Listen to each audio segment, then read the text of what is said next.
За өглөөний мэнд. Тэгээ эзний өдөр эцэгтэй үйлчлэхээр ирсэн та ерөөлтэй юу? Эцгийн танилцуулга үнэхээр үргэлжлэхээр байна. Иохан 4:19-с би уншия, та нар анхааралтай сонсоорой. Эмэгтэй, эзэн, би таныг иш үзүүлэгч болохыг харлаа. Өвөг дээдс маань энэ уулан дээр мөрөгдөг байсан. Харин та нар мөргөх ёстой газар Иерусалимд байна гэсгээд шүү дээ гэв. Есүс эмэгтэй надад итэг. Та нар энэ ууланд ч биш, Иерусалимд ч биш эцэгт л мөргөх цаг ирж байна. Та нар мэдэхгүй юмдаа мөрөгдөг бол бид мэддэг юмдаа мөрөгдөг. Тиймээс ч аврал евдээчүүдээс гарна. Харин үнэн мөргөгчт нь сүнсээр үннээр эцэгт минь мөргөх цаг ирж байгаа бөгөөд одоо ирчгээд байна. Эцэг өөрт нь ийхүү мөргөгчдийг ирж хайж байна. Бурхан бол сүнс, түүнд мөргөгчт нь сүнсээрээ үннээр мөргөх ёстой гэж айлдав. Тэр эмэгтэй Есүст Христ гэгч Месиа ирнэ. Ирхийг би мэднэ. Тэр ирэхдээ бүх зүйлийг бидэнд мэдүүлнэ гэв. Есүс түнд тэр чинь чамтай ярьж би байгаа юм гэж айлбаа гэж. Эцэгт мөргөх цаг иржээ гэж Есүс хэлсэн. Яагаад гэхээр өмнө нь одоо Мосе ч юм уу те Давид ч юм уу Иремья ч юм уу тэд нар хүүгүүд нь байгаагүй байхгүй юу? Тэд нар бол Бурхны боол зарснаар гэж Библиэлд дандаа гарсан байгаа. Миний боол Йовыг харахтун те миний үйлчлэгч Иремья, миний үйлчлэгч Исая. Харин Есүс яагаад тэр үед Есүс төрөөгүй байсан учраас хүү төрөх боломжгүй байсан.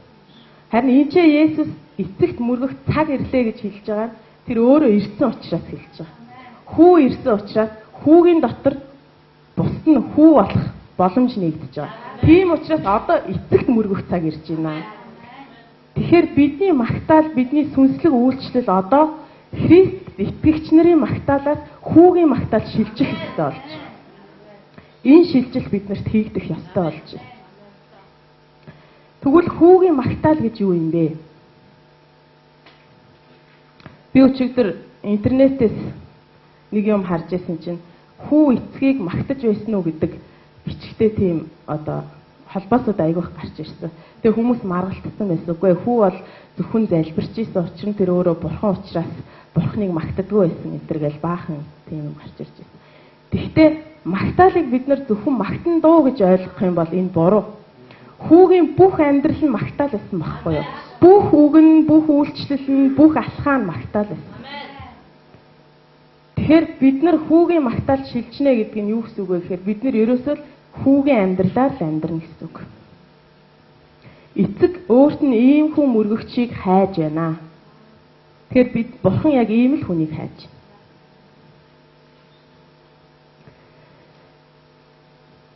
Есүс бурханд хүндэтгэлтэй амьдарч исэн байхгүй. Амьдрал нь өөрөө бурханыг хүндэлж исэн байна. Бүх юм. Тэр хүү бурханы хүү гэдэг нэрэндээ зохистой амьдарсан байхгүй юу? Энэ л сүнслэг магтаал. Энэ л бидний сүнслэг магтаал байх болно. Бид нар хараа Христ Есүсээр дамжуулаад бурханы хүү болсон гэдэг энэ нэрэнд бид нар зохистой амьдрах ёстой. Есүс хараа Есүс хизээч өөрийнхөө төлөө тэмцэж байгаагүй. Хизээч. Харин тэр бурханы хүсэл биелсэн байхын төлөө хизээч хоош сууж байгаагүй. Тэгэхээр биднэрт яг ийм зүрх байх ёстой. Бид нар ерөөсөө өөрийнхөө төлөө тэмцэхэ болох хэрэгтэй. Яагаад тэгэхээр эцэг миний төлөө тэмцдэг байхгүй. Хэрвээ би хүнлэн бол эцэг миний төлөө тэмцдэг. Тэгээ энэ үнэхээр энэ ойлголт намайг үнэхээр хүчрхэгжүүлсэн. Есүс фарисеучудад та нар бол хорт могоо удам, диавол бол та нарын эцэг гэж хэлжил байсан болохоос ч тэр фарисеучуудын эсрэг ямар ч хөдөлгөөн зохиогоогүй байхгүй. Хүмүүсийг цуглуулаад эднэрийг одоо бушуухан дарж ахгүй бол намайг ална гээл түүнд ямар ч тийм хандлага байгаагүй байхгүй. Тэгээ бид нар ч гэсэн яг зүрхээ бүр ингэж чөлөөлөх ёстой. Бид нар ерөөсөө өөрийнхөө төлөө тэмцэх хэрэггүй. Бурхан эцэгт бид нар даатгах ёстой. Харин түүний хүслийг л мөшгөж амьдрах ёстой байхгүй. Түүний хүү гэдэг нэрэндээ л зохистой биеэ хичээж явах ёстой.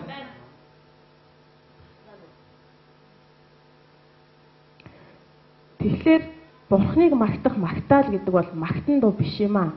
Магтан дуу бол тэр магтаалын нэг л хэсэг нь. Бид нар яагаад Бурхныг магтан дуулах ёстой юм тэгвэл зүгээр одоо түүний хүндлээд амьдарч болдгоо юм уу? Магтан дуу бол бидний итгэлийн цөөрэ авахгүй юу? Бидний итгэлээ бид нар ингэж чимээ болгож гаргаж байгаа хэлбэр байхгүй юу? Магтан дуу бол. Тийм учраас бид нар заавал дуулах ёстой. Би танд хэлье, та битгий дуугүй байгаарай. Яагаад тэгэхээр итгэл нь сонсгоос ирдгийг. Бид нар өөрсдөө магтан дуу дуулаад тэр бол сайн эцэг, тэр бол төгс төгөлдөр эцэг, түүний бүх ажлууд нь төгс төгөлдөр гэж хэлж байхдаа бид нар өөрөө сүнсний ертөнцид тэр итгэлийн долгионыг цацж идэг байхгүй юу? Тэр үгийг би өөрөө сонсоод бидний итгэл хүчрхэгдэж идэг. Тийм учраас бид нар магтан дуу дуулах ёстой байдаг юм аа. Энэ дээр Есүс хэлсэн байна те. Эцэгт мөргөгч нь сүнсээр болон үннээр мөргөх ёстой гэж. Тэгвэл сүнсээр болон үннээр мөргөх гэж юу байдаг юм бэ? Бүгдээрээ дуулал 3-ыг харъя.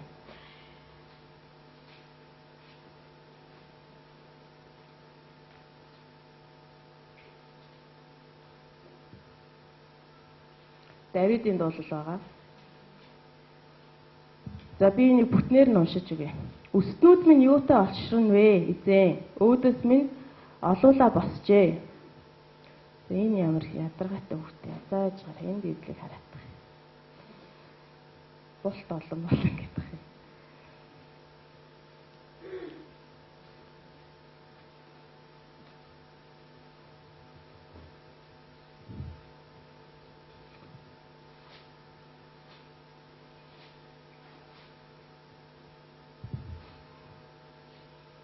Эзэн миний өснүүд юутай олширна вэ? Миний эсрэг босгочд олон байна.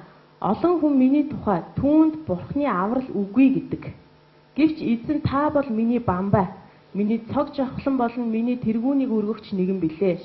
Би эзэнд хандан дуу хоолоогоор хашгирсан бөгөөд тэрээр ариун уулнаасаа надад хариулсан. Би хөвтөөд унтаад сэрсэн. Учир нь эзэн намайг түшиж байна. Түмэн хүн миний эсрэг намайг бүсэлсэн ч би айхгүй. Эзэн босооч, Бурхан минь ээ намайг авраач. Миний бүх дайсны шанаа руу та дэлгэсэн. Хорон муу хүний шүдийг та хэмхэлсэн. Аврал бол эзнийх, таны өрөөл таны ард түмэнд хүртэх болтугай. Энэ бол сүнслэг магтаал гэхгүй юу? Одоо энэ хараа, дайснууд маань намайг бүсэлжээ гэж бас үү болноороо. Давидыг бүсэлсэн байна. Бүгдээрээ төсөөлъё л доо. Тэгсэн чинь Давид би хөвтөөд унтаад сэрнэ гэж байгаа байхгүй юу? Хөвтөөд унтаад алуулна гээгүй. Яагаад тэгэхээр Давид ерөөсөө сүнсээ чагнадаг хүн байсан байхгүй юу? Нөхцөл байдал бужигнаал байсан түүн рүү дайраал одоо довтлол бүслээл. Гэтэл сүнсээ чагнасан чинь тэнд нь Бурхны амар тайван, Бурхны магтаал нь ойрхож исэн байна. Тэр сүнсийг чагнаад тэр сүнсэнд байгаа мэдрэмжээр тэр Бурхныг магтсан байна. Өнөөдөр ах дүүсээ бид нар сэтгэл хөдлөлөө Бурхны хаанчлалд захируулах хэрэгтэй. Тэгэхгүй бол бид нар магтагч нар болж чадахгүй. Сэтгэл хөдлөл биднийг удирдах байгаа цагт хэрвээ тэрүүгээр бид нар магтдаг байсан бол олон бүтэн сайн би энд зогсохгүй байх байсан. Нэг өдөр гутраал, нэг өдөр хямраал, нөгөө өдөр нь баярлал тэр мэдрэмжээрээ бид нар Бурхныг магтах ёсгүй маа. Учир нь тэр өчигдөрч өнөөдөрч мөнхөд хിവэрэ Бурхан. Тэгэхээр бид нар ерөөсөө сүнсийг чагнах хэрэгтэй. Энэ бол бидний сүнсний магтаал юм. Бидний сүнс үргэлж Бурхныг магтаж идэг. Та чагнаж үзээрэй. Юу ч болж исэн л Бурхныг магтаж идэг байхгүй юу? Тэр сүнсийг чагнаад бид нар яг тэр үгээр л Бурхныг магтах хэрэгтэй. Энэ бол бидний сүнсний магтаал байгаа даа. Тэгвэл үннээр магтах гэдэг нь юу юм? Энэ бол Бурхны үгээр магтах. Биднэрт үг байхгүй бол, биднэрт илчлэлт байхгүй бол бид нар магтаж чадахгүй. Энэ цаг үед хэрвээ танд илчлэлт байхгүй бол та өөрөөсөө асуугаарай. Яагаад гэвэл Бурхны сүнс, Бурхны үг биднэр дээр бүр бялхаж байгаа байхгүй юу? Үнэхээр ингэж бялхаад байхад танд Бурхныг магтах үг олдохгүй байгаа бол та өөртөө асуулт тавих хэрэгтэй.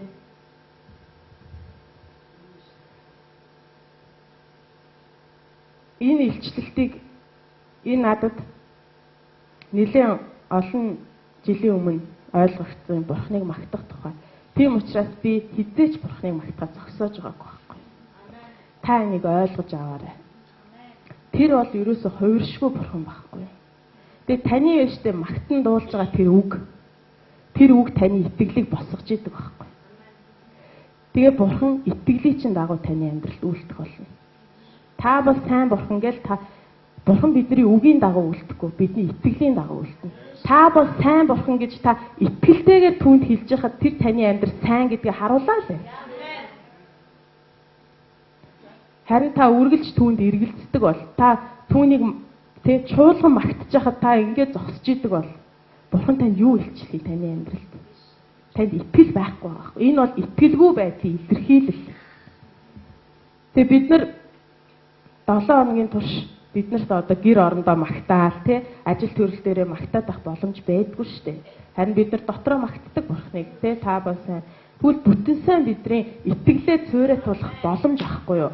Энэ боломжийг бид нар алдах ёсгүй. Бид нар энэ өдөр дуугүй зогсох ёсгүй юм аа. Та нар санаж байгаа бол Филипп пастор хэлсэн би та бол сайн эцэг гэж хэлэхдээ дайсны нүүр рүү алгаддгиймаа гэж хэлж байна. Яг л энэ багхгүй юу? Бидний итгэлийн тунхаг ерөөсөө тэр дайсныг байхгүй болгож идэг багхгүй юу? Би энийг дийлэхгүй юм байна гэдгийг нь ойлгуулж идэг. Би энд ингэж их асуудал өгөөд тахад ингэж энийг зовоогоод тахад энэ эцгийг магтаад биш. Би дийлэхгүй юм байна. Ийм л мэдрэмжийг төрүүлнэ. Бүгдээрээ хамт босъё.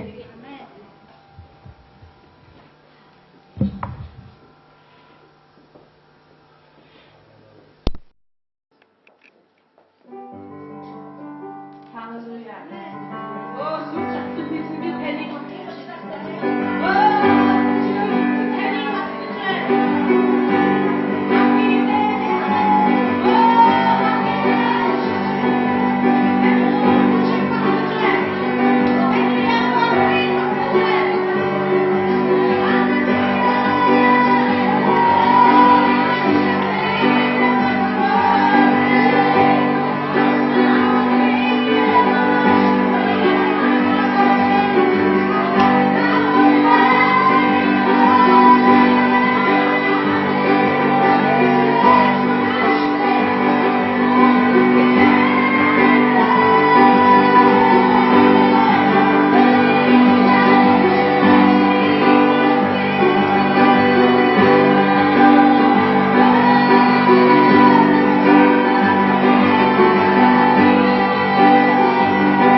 Есүс та түүний төлөө зуучлан муухай эцэгтэй хамт зогсож байгаа. Бид нар тэргүүн дахилчтай. Бид нар өөрсдөө хаант дахилч нар. Бид нар түүний суулгасан суулгацууд нь. Бид нар түүний үгээр төрсөн хүүхдүүд нь. Бид нар түүний сүнсээр төрсөн хүүхдүүд нь. Халелуя. Бид нар түүний хүүхэд байх хувьтай болохоос биш. Бид нар зүгээр итгэж байх хувьтай биш ээ.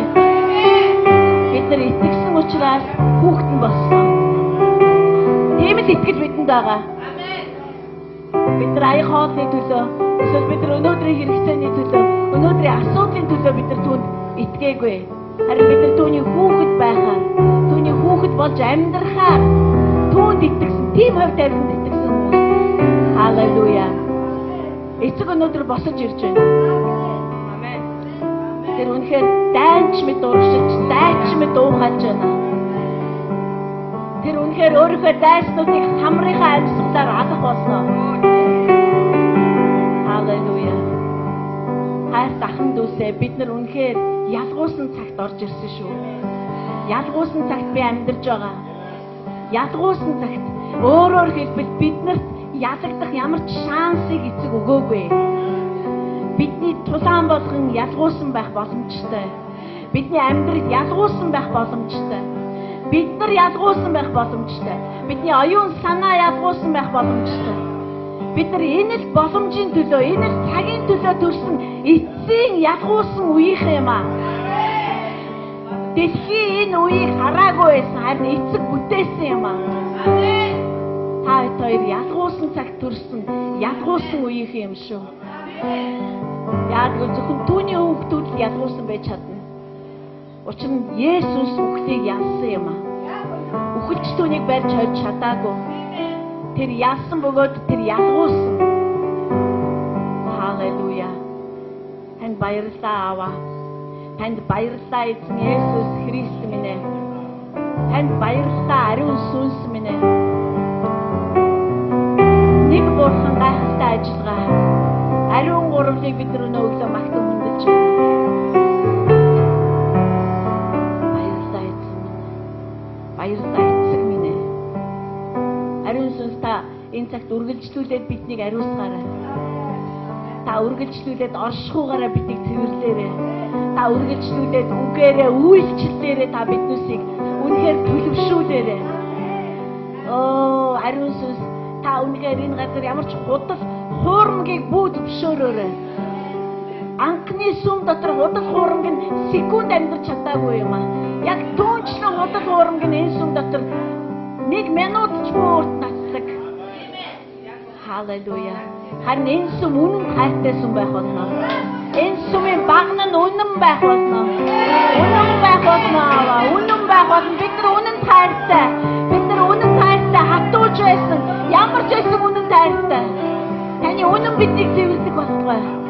Таны үнэн энэ газар оршин тогтдог болтугай.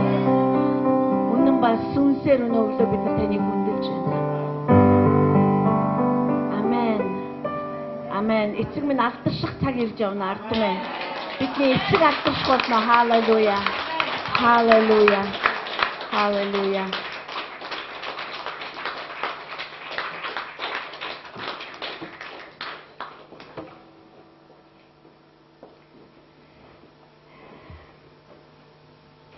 Энэ эмэгтэйг төрүүлэхгүй байхаар үнэхээр бүх хүмүүс хүсэж юм аа. Сая та нарт ярьсан эмэгтэйг би сая суугаа бодож ирсэн.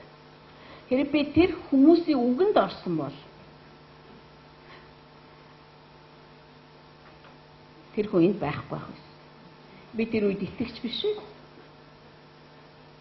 Бүх хүн чи энэ хүүхдийг л төрүүлэх юм бол чиний амьдрал үнэхээр цаашаа явах. Чи насаараа хүний илэг дог болно, чи насаараа нөхөргүй амьдран. Чи насаараа гутамшиг болно. Зөвхөн монголчууд биш. Надтай сурж ирсэн бүх гадаад оюутнууд. Чи энэ хүүхдийг төрүүлэх юм бол чи үнэхээр дүп биний эмэгтэй юм аа. Тэнийг байна.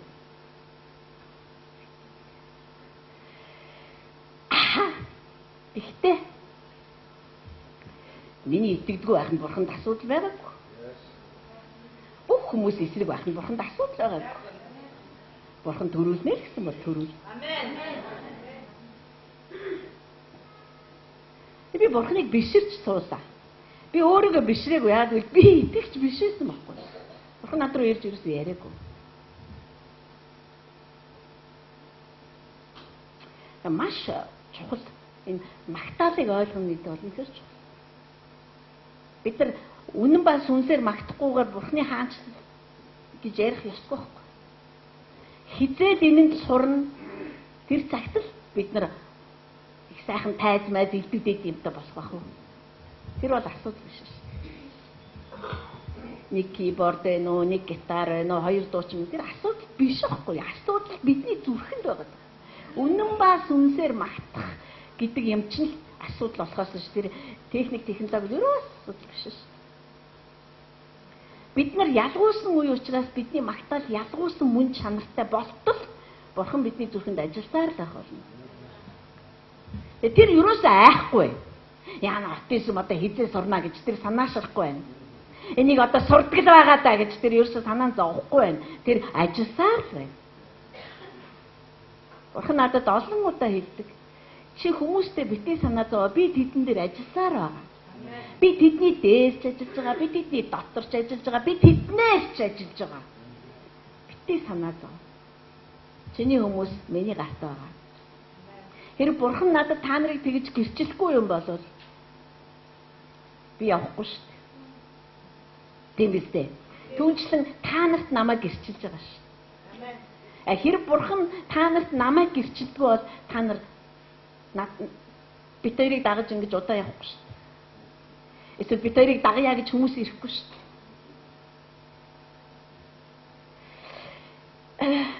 Үнэхээр гайхалтай. Үнэхээр цуглаан хүчрхэг үгсээр эхлэх ёстой. Би мантахыг сонсох маш дуртай. Энэ үгтийн өөрийнх нь туулсан зам нь маш эргэтэл. Та нар сайн мэдхгүй. Гэтэ нэг ч бүтэн сайдар нэрээ таслаагүй байхгүй. Онцгой ажил гарсан үгүй. Өөрийнх нь амьдрал оронгоороо эргээд там болж исэн ч тэгээд яваад ирсэн. Миний хүүхэд биш байсан ч би тэгж хэлнэ. Бидэнд ийм магтаалын үлдэрдэгч байгаа байхгүй. Тэгээд даанч гадагшаа явж сурна гэдэг байгаа. Тэгэхээр яах юм байгаа юм бэ? Тэр дараагийн гарч ирэхэд байх хэрэгтэй. Тэгээд зүгээрээ манай залуучууд явж сурна, явж сурах ёстой. Газар үзэх ёстой, юм сурах ёстой, хүмүүстэй танилцах ёстой, нийгэмлөө бүр зөвхөн Монголын нийгэм дотор байгаад иж болохгүй шүү дээ. Өөр нийгмүүд рүү гарах ёстой, тэндээ очиж гэрэлдэх ёстой, тий? Гэрэл мэрэл байд юм бол ер нь хитэн лааны ламптай бай гэдгийг өөрөөр шалгах ёстой байхгүй юу? Тийм ээ, хайр газар очичоод. За. Өнөөдөр бид нар эцгийн тухай ярьсан хэвээр байгаа. Тэгээ эцгийн бидэнд хийсэн бас нэг том ажлыг ярина. Тэгээ энэ ажил бол биднэрт Бурханы хийсэн ажил нь мөнхөд бидэнд үлддэг. Хийгээл тэгээд зогсчтой юм биш. Тэгээ түүний эхлүүлсэн ажил нь биднэрт мөнхөд үлдчихдэг. Та тэр мөнх амьдрын шүү дээ, мэдж байгаа үстэй. Тий. Цөмөр 1-р Коринт дээр оч. 1-р Коринтын 2-р бүлэг. 1-р Коринтын 2-р бүлэг.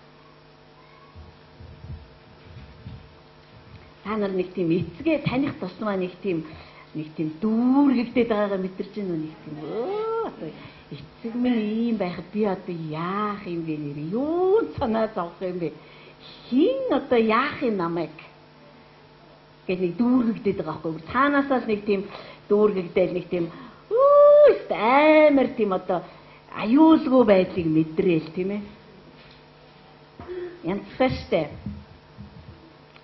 бидний гэр бүл дээр тийм шүү. Гэртээ ороод ирэнгүүт бүх юм өстэй. Бүгдээрээ байр суурьндаа ороод ээж байр суурин дээр очих ингэж. 1-р Коринт намын 2-р бүлэг. Мэдэн урт уншин. Ах トゥ нараа та нар руу очихдоо би та бүгдэд үг яриа мэрэгэн ухааны давамгайлалаараа. За үг яриа гэдэгт нь бүр уран цэцэн үг яриа гэж байгаа шүү. За юу. Уран цэцэн үг яриа мэрэгэн ухааны давамгайлалаараа Бурханы нууцыг тунхаглаж байгаагүй. Учир нь та нарын дунд би Есүс Христ болон цовдлогдсон түүнээс өөр ямар ч зүйлийг мэдэхгүй байхаар шийдсэн юм. Мөхс байдал, айдас, үлэмжийн чичрэл дотор би та нартай хамт байсан юм аа. За Паулийн тэр хүмүүсийн дунд амьдарч явах үеийнх нь одоо байдал нь тийм ээ. Миний үг болоод миний тунхаглал үгийн мэрэгэн ухааны ятгалгын үгээд биш харин сүнсний ба хүчний илэрлэлээр байсан нь та нарын итгэл хүмүүсийн мэрэгэн ухаан дотор бус харин Бурхны хүч дотор байхын тулд юм аа. Бид төлөвшсөн хүмүүсийн дунд мэрэгэн ухааныг ярьдаг. Ингэхдээ энэ үеийн мэрэгэн ухааныг биш, өнгөрөн одож буй энэ үеийн удирдагчдын мэрэгэн ухааныг биш, харин нууц дотор буй Бурхны мэрэгэн ухааныг бид ярьдаг. Энэ нь бидний алдрын төлөө үеүүдээс ч өмнө Бурхны урдаас тогтоосон нуугдмал мэрэгэн ухаан мөн. Бурхан энэ мэрэгэн ухааныг нууцсан. Тэгээд тэр хүссэн хүндээ л илчилж өгдөг. Үүнийг энэ үеийн удирдагчдаас хэн ч мэдсэнгүй, мэдэхгүй байх нь ойлгомжтой. Хэрв тэд үүнийг мэдсэн байсан бол алдрын эзнийг цовдлохгүй байх байсан. Гэвч нүдэнд үзэгдээгүй, чихэн сонсогдоогүй, хүний зүрхэнд ороогүй зүйлсийг Бурхан өөрийг нь хайрладаг хүмүүс бэлтжээ гэж бичигдсэн ёсоор болсон юм. Гэвч Бурхан үүнийг сүнсээр бидэнд илчилсэн юм а. Учир нь сүнс бүх зүйлийг тэр байтугай Бурханы гүн юмсыг ч гэсэн нэвтэрдэг ажгүй. Одоо хэдүүлээ Иохан дээр ич. Иохан номын 14.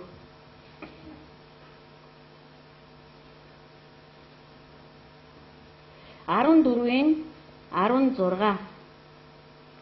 Би эцгээсээ гуйхад тэр та нарт өөр туслагчийг өгнө. Тэр нь та нартай үүрт хамт байна. Есүс энэ талаар 2-3 удаа яг дагалдагч нартайгаа ярьж байхдаа дурдсан маань та нар руу эцэг үнний сүнсийг илгээнэ. Тэр сүнс та нарыг үнэн лүү дагуулна. Тэгэхээр ариун сүнс гэж одоо бидний итгэдэг тэр хүчит Бурхан маань тэр чинь ийм юу биш шүү дээ. Одоо үүл ч юм уу, салхи ч юм уу тийм биш шүү дээ. Бодит мөн чанартай, бодит зан чанартай Бурхан байхгүй. Хүчит Бурхан, эцгийн минь сүнс байхгүй да. Тэгээ Бурхан түүнийг илгээнэ гэсэн. Гэтэ хизээ гэж Есүс дахин амьдаад эцэг рүүгээ очиод цөмөр айгүй бодтойгоор төсөөлье заа юу. Есүс Үйлс намын 1-р бүлэглэлээр Есүс дагалдагч нарыг харж байгаа дэше өргөгдсөн мөн үү?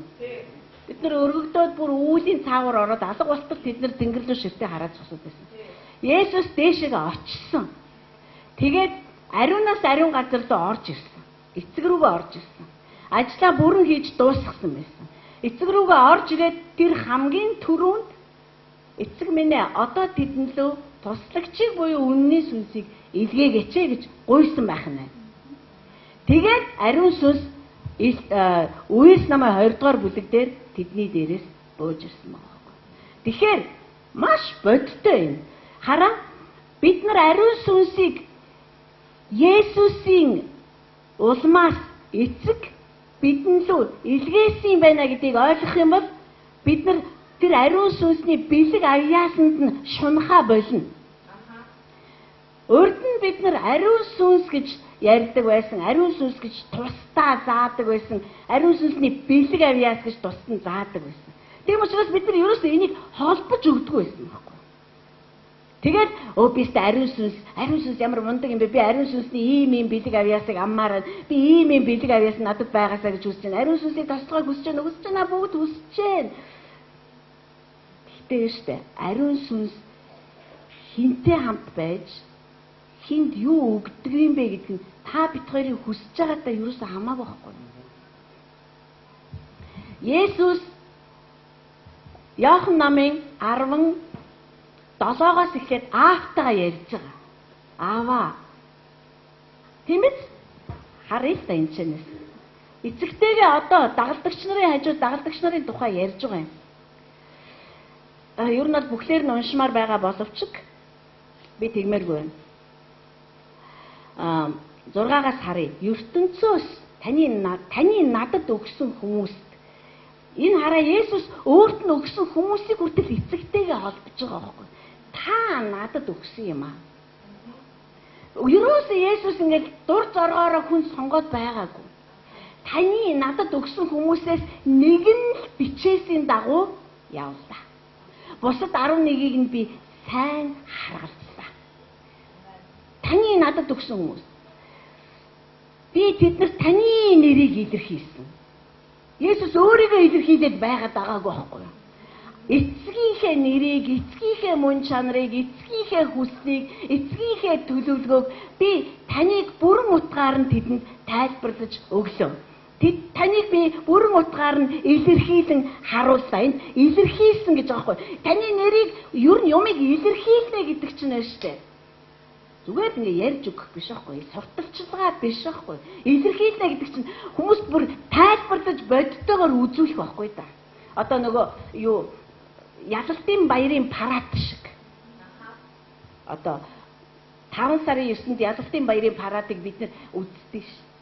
Тэр цэргийн одоо жагсаал тэр одоо үндэсний одоо бүх юм илэрхийлээд байгаа байхгүй. Тэр үндэсний ямар хүчрхэг бас ямар их ололт амжилттай байгаа, ямар их одоо хөгжин дэвжиж байгаа те ямар бүх юм нэгдэл одоо үзэл санаа бүх юм нь тэрүүгээр илэрхийлэгдээд байгаа байхгүй. Түүнчлэн хаанчлал яг тэгж парад шиг хүн төрлөختөнд илэрхийлэгдэх хэрэгтэй байхгүй.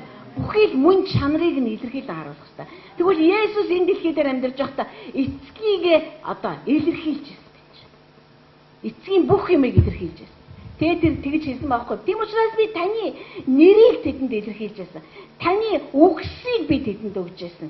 Танаас гарч ирсэн байна гэдгийг би тэдэнд хэлсэн бөгөөд тэд нар үүнд итгэсэн юм аа. Би таны дотор байдаг, та миний дотор байдагчлан тэр хүмүүс та бид хоёрын дотор бид хамтдаа түүний дотор байхыг би хүсэж байна. Би танаас үүнийг гуйж байна. Би танаас тэднийг ертөнцөөс аваасай гэж гуйгаагүй. Харин тэднийг ертөнцөөс хамгаалаарай гэж гуйж байна. Яг үүнчлэн Есүс дээр очиод аваа би ирлээ. Одоо та амлсан ёсоор тэдэн лүү туслагчийг үнний сүнсийг илгээгээч гэж хэлэхэд ариун сүнс бууж ирсэн байна. Ариун сүнс биднэрт ямар хэрэгтэй юм бэ гэвэл бид нар яах гэж амьдарч байгаа нь тийм л хэрэгтэй. Ариун сүнсэнд за энэ дээр ариун сүнс хэрэгтэй, энэнд хэрэггүй гэсэн юм юус байхгүй. Яг вэ тэгж амьдардаг ухаантай хүмүүс би. Ариун сүнс зөвхөн номлож байхад л надад хэрэгтэй гэж бодоод номлодог хүмүүс би. Зүгээр тэр хүн дээр ариун сүнс ажилдаг эсхийг би мэдэхгүй. Зөв миний таних яваа ариун сүнс бол тэхийн тулд ирээгүй. Тэр ариун сүнс эцгийн тушаалаар ирсэн байхгүй. Эцгийн тушаалаар ирнэ гэдэг тэр чинь эцгийн хүчит сүнс учраас эцгийн хүсэл ба төлөвлөгөөг л гүйцэтгүүлэх гэж та бидэн дээр ирсэн шүү. Тэгвэл миний хүсэлд үйлчлэхээр ирээгүй байхгүй юу? Миний одоо таашаалт үйлчлэхээр эсвэл миний энэ дэлхий дээр амжилттай амьдрах нөхцөл боломж хөрсийг нь бий болгохын тулд тэр ерөөсөө ирээгүй. Тийм л учраас мэдлэггүй үеийг бурхан өнгөрөөсөн бөгөөд харин одоо хүүгүүдтэй өөрийгөө таниулж байгаа нь хүүгүүд минь ээ, хүүхдүүд минь ээ. Миний үг ба сүнсээр төрсөн миний хүүхдүүдээ. Есүс Христийн дотор амьдарч байсан та нар миний хүүхдүүд. Ариун сүнсийг би та нар руу илгээсэн тэр та нарыг миний үнэн рүү удирдах юм байна. Миний хүсэл рүү удирдах юм байна. Миний төлөвлөгөө рүү удирдах юм байна. Миний бүтэц рүү, миний дэд бүтэц рүү, миний зохион байгуулалт руу удирдах юм байна. Миний хаанчлал руу удирдах юм байна. Энд ямар ч миний юм байхгүй, миний сувдаагийн юм гэж юус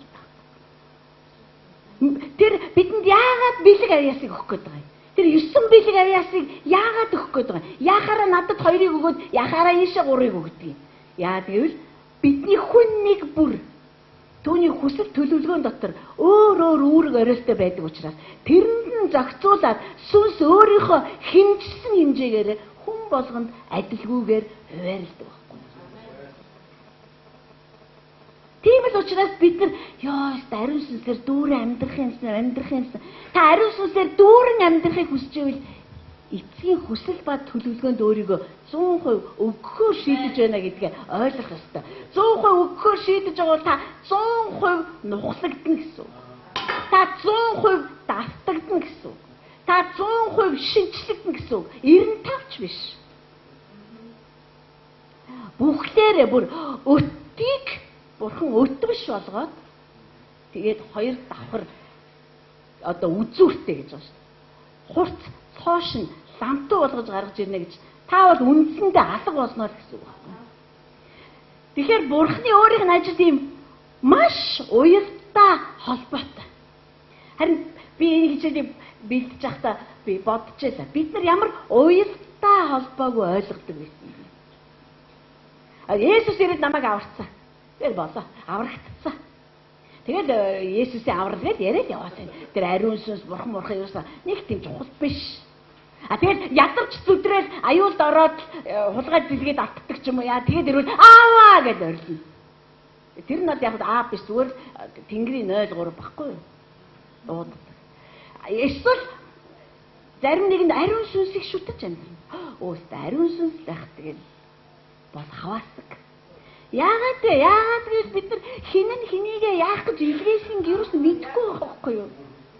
Зүгээр л бид нар ингээл өөрийнхөө дураар Есүс хурж ирээд нэг жоохон газар дээр яваадахыг ингээл хурж ирээд тэгээд өөрийнхөө дураар баахан юм хийгээд өөрийнхөө дураар ингээл баахан хүн аваад амьлуулаад ингээл яваад тэгжээд чинь тэгээд ариун сүнс гинтхэн бууж ирээд тэгээд ерөөсөө сувдагийн амьдралд ингээд хүссэн юм өгөөдөө яагаад гэвэл миний таалал чиний дээр байдаг ийм солиорол биш байхгүй чинь бүр амар бүр ертөнцийн суйраас өмнө бэлтгэгдсэн аврал гэж нэртэй маш том бүтэц төлөвлөгөөтэй тийм одоо том юм одоо бидний амьдралд ажиллахын тулд эцэг эхлээд хүүгээ илгээс.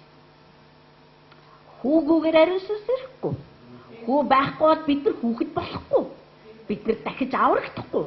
Бид нар дахин төрөх боломжгүй. Тийм учраас хүү ирсэн. Нэг бурхан мөртлөө өөр пунктээр ажилласан байх нь шүү дээ.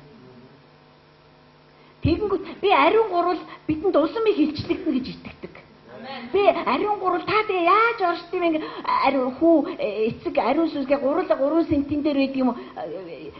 Нэг мундаг хүний хэлсэнчлэн ариун гурвал бол миний хөөрхөн бор бодисоор ойлгогдохгүй ухагдахгүй юм а гэж. Нэрэл бурхан бидэнд ойлгомжгүй байж болох уу юу? Болсон шүү дээ бурхан ч. Тэр ямар бидний ингээл зараа алмаа эмээгийн бурхан чи аав энэ өвөөгийн бурхан чи аав өшөө хаях гэж байгаа бурхан байна уу? Тэр бурхан биш байхгүй юу? Өшөө хаях гэж байгаа хуучны эртний бурхан байвал над руу савчаарай. Тийм бурхан биш ш. Тэр чи ойлгомжгүй байх бүрэн боломжтой байхгүй. Тэр өөрөө надад өөрийгөө бүр мөсөн ойлгуулъя гэсэн чи би хүрэхгүй байхгүй даа. Харин тэр миний сүнсийг тэр сонгож байдаг нь тэр улам ойлгодог болохын тулд миний сүнсний багтаамж чадамжийг тэлээд байгаа байхгүй. Бид энэ сүнс гэдэг байгууламжаар бид тэрийг таних шүү. Түүнийг мэдсэн. Толгой чинь ерөөсө толгой бас тархины үйл ажиллагаа бас сунна л та. Тэгтэл эхлээд сүнс заавал тэлэх хэрэгтэй байхгүй. Тэгэхээр ариун сүнс яг ч хувь хүний эрх ашигын төлөө ирээгүй. Тэр хаанчлалын төлөө хүмүүс дээр нь бууж ирсэн. Хүн болгон дээр биш. Бүх итгэгчдээр пяс гэж ундын биш тэр чинь. Итгэдэг бол хийжээс яад юм бэ гэж ундгүй байхгүй тэр. Тэр энэ итгэгч хүн бүрийн дээр ариун сүнс ажиллаад байдаг юм байна. Итгэгч хүн нэг бүр ариун сүнсний хүч дотор амьдардаг юм байна. Итгэгч хүн нэг бүр ариун сүнсээр дүүрэн байдгүй юм байна. Итгэгч хүн нэг бүр тэр үрчлэлийн сүнсээр ааваа гэж эцгээ дууддаг юм байна гэдэг эрх өдрүүд айгүй тад харуулна. Итгэгч нар бид нар гайх өөрсдөө. Бид нарт айгүй тод болно. Малах ном дээр юу гэж амласан бэ гэхээр хинэн жинхэнэ бурхны үйлчлэгч вэ? Хинэн хуурамч юм бэ гэдгийг харуулна гэсэн байна. Энэ нэг ялгаж таниад ядаад байх юм ерөөсөө байх. Тийм цаг ирсэн байхгүй юу? Яг үнэндээ би тэр үрчлэлийн сүнсээр ааваа гэж ашигладаг юм уу? Эсвэл би зүгээр л рекламны паузаар өнөөдрийг хүртэл амьдарч ирсэн үү гэдэг маань надад өөртөө танигдана. Эцэг намайг өөрөө таньсан штэ. Тэр надад мэдүүлж өгнө. Эсвэл тийм ээ чи бол үнэхээр миний хүү мөн гэдгээ тэр бас таниулна. Таниулахгүй юм бол ариун сүнс байх хэрэггүй. Ариун сүнс байгаа учраас бид нар юмсуудыг танихад суралцдаг байхгүй. Зөвхөн бурханлаг юмсыг танихад суралцахгүй шүү. Бурханлаг бус юмсын цаана юу ажиллаж байгааг бид нар танихын тулд ариун сүнс бидэнд өгөгдсөн байна. Тэгээ яах юм таниж дахиад хаанчлалын хүсэл ба төлөвлөгөө миний амьдрал дээр хэрэгжиж надаар дамжаад олон хүний амьдрал руу нэвтрэн орсон байхын тулд. Тэгэхээр Есүс энийг амьд ертөнцийн амьдарч байхдаа л амласан. Гүйгүй би эцгээсээ гуйна. Тэгээд эцэг илгээнэ. Гэтэ эхлээд би эцэг рүү очих хэрэгтэй. Майр надад битгий хүр би эхлээд эцэг рүү очих хэрэгтэй. Тэгээд тэр аав руугаа очиод аав ажил дууслаа би ирлээ. Одоо та амлсан ариун сүнсээ илгээгч. Тэр амлсан ариун сүнсийг нь бид нар хүртэх хувьтай болчихж байгаа. Иш үзүүлэгч нар олонх нь ариун сүнсээр иш үзүүлжсэн ч амлалт тэднийх байгаагүй. Тэд нар хэн нэгэнд өгч байгаа амлалтыг тунхагладаг байсан. Харин тэр амлалт бол биднийх юм. Хараа яг үнэндээ бидний өнөөдрийн нэг сонин маргаанууд байгаа шүү. Энэ сүм тийм, тэр сүм ийм, хотын сүм ийм хүчрхийг, тэр сүм тийм хүчрхийг. Яа, хотын сүм рүү явлаа, хотын сүмээс ирлээ, гарлаа, орлоо. Энэ бүхэн чинь үнэхээр ариун сүнс өөрийнхөө ажлыг хийж байгааг бид нар бохир хэлээр тайлбарлаад байгаа байхгүй. Ойлгож байна уу? Дахиад Коринт руу очие. Тэгэхээр та нар ойлгосон те ариун сүнс бол Есүс очоод биднэр лөө илгээсэн байх нь шүү дээ. Гэхдээ ариун сүнс та бид хоёрын амбиц дүүлчлэхээр ирэх байхгүй. Тийм учраас бити гуй, нэмэргүй. Идгээдэг бидэг авьяас өгөөч. Яг үнэндээ амбиц нь хаана яваад байгаа юм сонирн байгаа байхгүй. Тэстэй мондөг номлогч болмоор байна. Тэстэй нэрэ ийм ч одоо авралын зарч болмоор байна. Би илгээлтийн эзэн болмоор байна. Тэстэй нэрэ. Үгүй хэрэг тэр өөрийнхөө хаанчлалын хүсэл ба төлөвлөгөөний дотор танд зориулсан ажил байгаа бол та заавал би тийм юм болмоор юм шаардлагагүй. Зүгээр бэлтгэлдээд нухагдаад нухлуулаад гадаар ороод усаар угаалгаад ингэж амьдэрч бай. Тэртээ таны хувь тавьсан тэнцээ байж байгаа. Тэртээ бид нар ертөнцийн хязгаар хүртэл явна. Зүгээр тэр явдлыг нь даах хэмжээний болоод өсчих. Явдлын даах уу? Тийм ээ? 1-р Коринт 2 дээр очоод Пол үндсэндээ энд юу ярьсан бэ гэхээр ариун сүнс яаж бидэн дээр ажилладаг юм бэ гэдгийг ярьсан байхгүй. Би үнэндээ хүний ухаан эсвэл хүний мэрэгэн цэцэн хэллэг энэ төр ашиглаж та нарыг Христэд итгүүлэх гэж та нарын дунд байгаагүй. Харин ч эсвэргээрээ би үнэхээр айжсэн. Би үнэхээр чичирдэг байсан. Би тийм юмд найдчихвээ гэж үнэхээр өөрөөсөө эмээдэг байсан. Харин миний хийж байгаа бүх зүйл сүнсний илэрхийлэл дотор байсан юм гэж байна. Пол бидэнд үйлчилж яхад ариун сүнс бидэнд үйлчилж байсан. Пол биш. Бурхан заавал хэн нэгнээр дамжиж үйлчлэх хэрэгтэй байхгүй. Танд бурхан дангаараа очдог байж болно. Гэхдээ заавал хэн нэгэн тань одоо хэн нэгнээр дамжуулаад ариун сүнс бидэнд лөө ажиллана шүү дээ. Тийм биз дээ. Тэгэхээр Паул өөрөө тэгж хэлэхгүй. Би ерөөсө хүний гих юунд ч би найдаагүй. Би зөвхөн ариун сүнсний маш хүчтэй илрэл дотор та нарт үйлчилж байсан шүү. Өөрөөр хэлбэл ариун сүнс янз бүрийн хэлбэрээр хүмүүст одоо илэрхийлэгддэг байсан байх нь шүү дээ. Янз бүрийн хэлбэрээр. Бид нар гэтэл ариун сүнсийг ерөөсө хитгэн ажилтаа болгоод тавьсан шүү дээ. Ерөөсөө тэр ямар баян болохыг бид нар мэдхийн оронд ариун сүнстэй бэлэг авьяасыг өгдөг. Хэлээр ярьдаг. Тэр нь яг хэлч юм уу зүгээр даа ч юм уу мэдэхгүй шүү дээ бас тэрийг. Тэгэл болоо. Библи уншихад тусалдаг гэдэг бол бид нар үүндээ тэрний тусламжийг авдаг. Өөртөө уншаад өөртөө тайлбарлаа. Эсэн бусдын ирээвэр хураавар янз бүрийн одоо тайлбар гаргаж ирээл. Тэгэл яриад би бодохдоо таны бодол тийм чухал биш. Миний бодол ч чухал биш. Хэрв энэ минийх бол. Харин тэрнийх байвал чухал. Тийм учраас хэлэх гэж байгаа, ярих гэж байгаа зүйлээ дахин ягтарч үзэх нь номлогчийн хариуцлага байхгүй. Миний бодол яваад байна уу? Эсвэл одоо үнэх. Тийм учраас би өдөр болгон, өглөө болгон, орой болгон, шөнө болгон хүчтэй бодлуудаас өгч. Ганцхан нэр халан дөө. Нэг бодлого та надад өгөхөд бол нэрээ үнэндээ юм болно доо. Та бодлоос өгч гэхгүй. Байнга л бодлын гуйлга хийж байгаа шүү дээ би. Бодол өгч аваа. Хүчтэй бодол. Хүчтэй юм бодож сурмаар байна. Хүчтэй бодлын юм хүчрхэг замууд миний тархин дотор үүсэх хэрэгтэй. Бид нар штэ аваа биш дими балаа юм батмааргүй байна. Юусаа батмааргүй байна гэдэг юу ч бүтэхгүй. Дими балаа юм бодоод яг дими балаа юм боддог зам таны дотор байгаа. Зам устдахгүй бол та бодвол штэ. Та өөрөөр сэтгэхгүй бол бодвол авахгүй. Танаас үл хамаарна шүү дээ энэ чинь. Тэргүй бүр ингээ үүсцэн.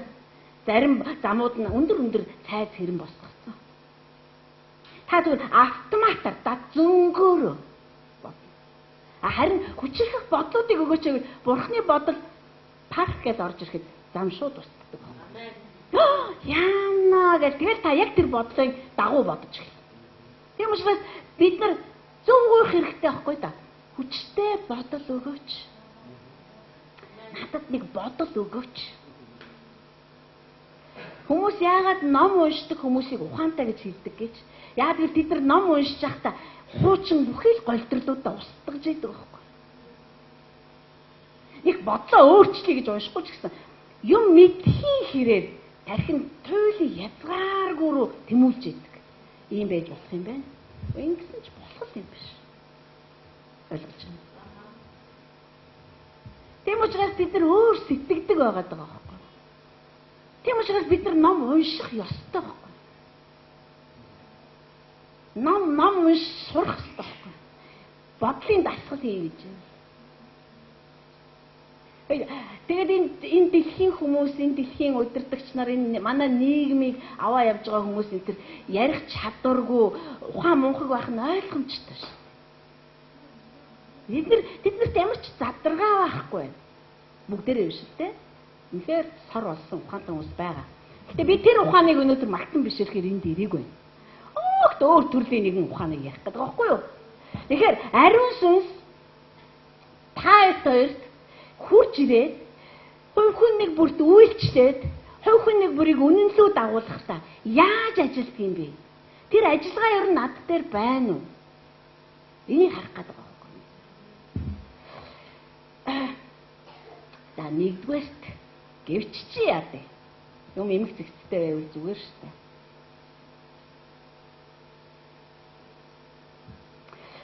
Би номлоо бэлбэлдэж байхдаа ингээд 1 2 3 4 хүчил гоё байдаг л да. Тэр дандаа тэгдэг байхгүй. Тэгээ өнөөдрийнхөө бол тэгсэн. Тэгэхээр би 1 2 гэж явж байхдаа айгүй баяртай байгаа. Тэр заримдаа зүгээр зөндөө ярьцдаг. Тэгээ би тэрийг ингэж одоо ойлгох гэж яддаг. Тэгээ сүлдээ за болио. Та ярьсан чи та гарахаар зэрэг эмхтэгцтэй надаар яриулаарай. Тэгэхээр ариун сүнсэнд хүн олцлогдно гэдэг бол энэ үнэхээр айхалтай байхгүй. Энэ их тийм одоо муухай ч юм уу аймаар ч юм тийм биш. Зүгээр л та урснаа л зүгээр сайхан шүү дээ. Янзтай. Орчуулагч хүртэл урсдаг шүү дээ. Орчуулагч тэгээд ярьж байгаа хүн хоёрыг ариун сүнс яаж ингэж одоо хамтсан ингэж хоршуулж ингэж авч явж яана гэдгийг мэдэрнэ гэдэг бол энэ үнэхээр жаргал. Ариун сүнсийг харна гэдэг бол жаргал байхгүй. Яаж ингэж одоо гой ажилт юм бэ гэж. За тэр яг нь нэгдүгээрт ариун сүнс бидэнд гэрчлэл өгдөг. Гэрчлэл. Энэ Паул хэлсэн байна л да. Би та нар руу очихдоо та бүгдэд үг яриа мэрэгэн ухааны давамгаалаараа Бурхны нууцыг тунхаглаж байгаагүй гэж. Бурхны нууцыг гэж энд бичсэн байгаа боловч энэ бол гэрчлэл байхгүй. Бурхны гэрчлэл. Бурхан хүмүүсээ гэрчлэх ёстой. Хүмүүсээ. Одоо жишээлбэл араа би гарч ирээд би сүмийнхэнтэй хайртай гэвэл хайртай. Тэр хайранд би суралцаж яваа. Өшөө улам тэр хайр гүн болох ёстой. Тэгээд би Христийн хайрын ямар өндөр, өргөн, гүн, ямар далаацтай болохыг би мэднэ. Сурч яваа. Гэхдээ тэр бурхан надад би чиний энэ хүмүүст чинь туйлын хайртай гэдгээ гэрчлэхгүй бол миний хайр явахгүй. Би энэ хүмүүст хайртай. Би солмонд хайртай чи мэдэх үсв да. Би тэр эмэгтэй туйлын хайртай шүү дээ. Тэр над руу ингэж хийх, ингэж гэрчилж ярихгүй юм бол. Эсвэл сувда. Би ингэчин гээд энэ жижиг охиныг хэн болох гэж байгаа юм гэж. Би ийм хүн болгоно. Тэр надад гэрчлэхгүй бол би хаанаасаа тэр одоо хайрлах, тэр эрхэмлэх, нандихны хамиг авах юм. Хаанаас авах боломжгүй. Энэ зөвхөн ариун сүнс хийж өгдөг ажиллагаа. Хэрвээ бурхан танд хүрж ирээд хүчит сүнсээрээ за энэ эмэгтэй бол миний чамд өгсөн удирдагч юм байна. Чи энэ эмэгтэйг сонс гэж хэлэхгүй юм бол та намайг сонсох гэж хичээгээд ч нэмэрх байхгүй. биднэрт гэрчлэл өгчээж бид нар ярьдаг байхгүй. Биднэрт гэрчлэл өгчээж бид нар хайрладаг. Биднэрт гэрчлэл өгчээж бид нар үзэн яддаг. Гэрчлэл заавал байх ёстой. Надад ч өгдөх ёстой та нарын хүн нэг бүрийн чинь талаар. Би хэлэх албагүй ш. Оо, бурхан надад чиний талаар ингэж хэлээд мэлээд. Ер нь ингэж их яриад ихлүүл ер нь бол яриаггүй л гэсэн үг. Түүнчлэн та нарт өдөрдөгч нарын чинь талаар гэрчлэл өгдөх ёстой. Яг Петр, Яаков, Иохан гуравт хэлсэн шиг. Хөөе, наа чинь миний хүү байгаа юм. Түүний дээр миний таалал оршдгийг. Тиймээс та нар түүнийг сонс. Тэр гэрчлэлийг тэр гурлаад зэрэг сонсон баг. Тэгжээж би хотын сүм чинь үнэхээр эцсийн цагийн ялгуусан үеийнхнийг төрүүлэх хэвлэн юм байна гэж би барьж байгаа ш. Тэгэхгүй бол зүгээр л чадахгүй байхгүй да. Ерөөсөө чадахгүй. Чадна гэж та бити бод чадахгүй. Яг та олон юм чаддаг гэж болно. Би ч олон юм чаддаг гэж болно. Тэгээд зүгээр л миний чадвар байхгүй. Харин сүнсний юм чи миний чадвараас ялгардаг байхгүй. Тэндээс гарч ирдэг. Энд чи бурхантай хамт амьдрсан амьдралаас минь урган гарч ирж байдаг. Бийжиж одоо бодит болж ирж байдаг. Би түүнтэй хамт амьдрах бүр тэр надад хүмүүсийг гэрчилж явах хэрэгтэй. Тэр гэрчлийн үгтэйгээр би тэр хүмүүс рүү очих хэрэгтэй байхгүй юу? Тийм учраас Паул хэлсэн байхгүй юу? Би та нартай ирэхдээ бурхны гэрчлэл өгөгдсөн учраас ирсэн юм аа. Тэгээ би бурхан Коринтыг юу гэж гэрчилж байна? Тэрийг нь би та нарт хэлж байна. Есүс эцэг нь хүмүүсийн тухай Есүс 12 дагалдагчийг гэрчлэн харуулсан учраас Есүс тэрнийг дуудсан байхгүй. Нэгэн ч болит би лав явахгүй гэж хэлээгүй, хэцүү байгаагүй. Бид нар аюул олон удаа тэгж ярьж байгааг сонсч байсан. Бид нар ч бас нялах балчир итгэж байхдаа тэгж ярьдаг байсан. Яа, бурхны дагахтай амар хэцүү юм аа. Яагаад тэгээд надад нэг ийм өдөрдөгч өгсөн чинь тэгээд би үнэхээр дагах гэж зовж байна. Есүс ерөөсөө зовоогүй байхгүй юу? Тэр 12-ыг дагуулах гэж. Тэр 12 ч Есүсийг дагах гэж хүсээ нэг нэгээр нь зулгаагаагүй. Яагаад гэвэл эцэг өөрөө гэрчлээд өгсөн юм чинь тэр чинь зовлонгүй байх хэвээр.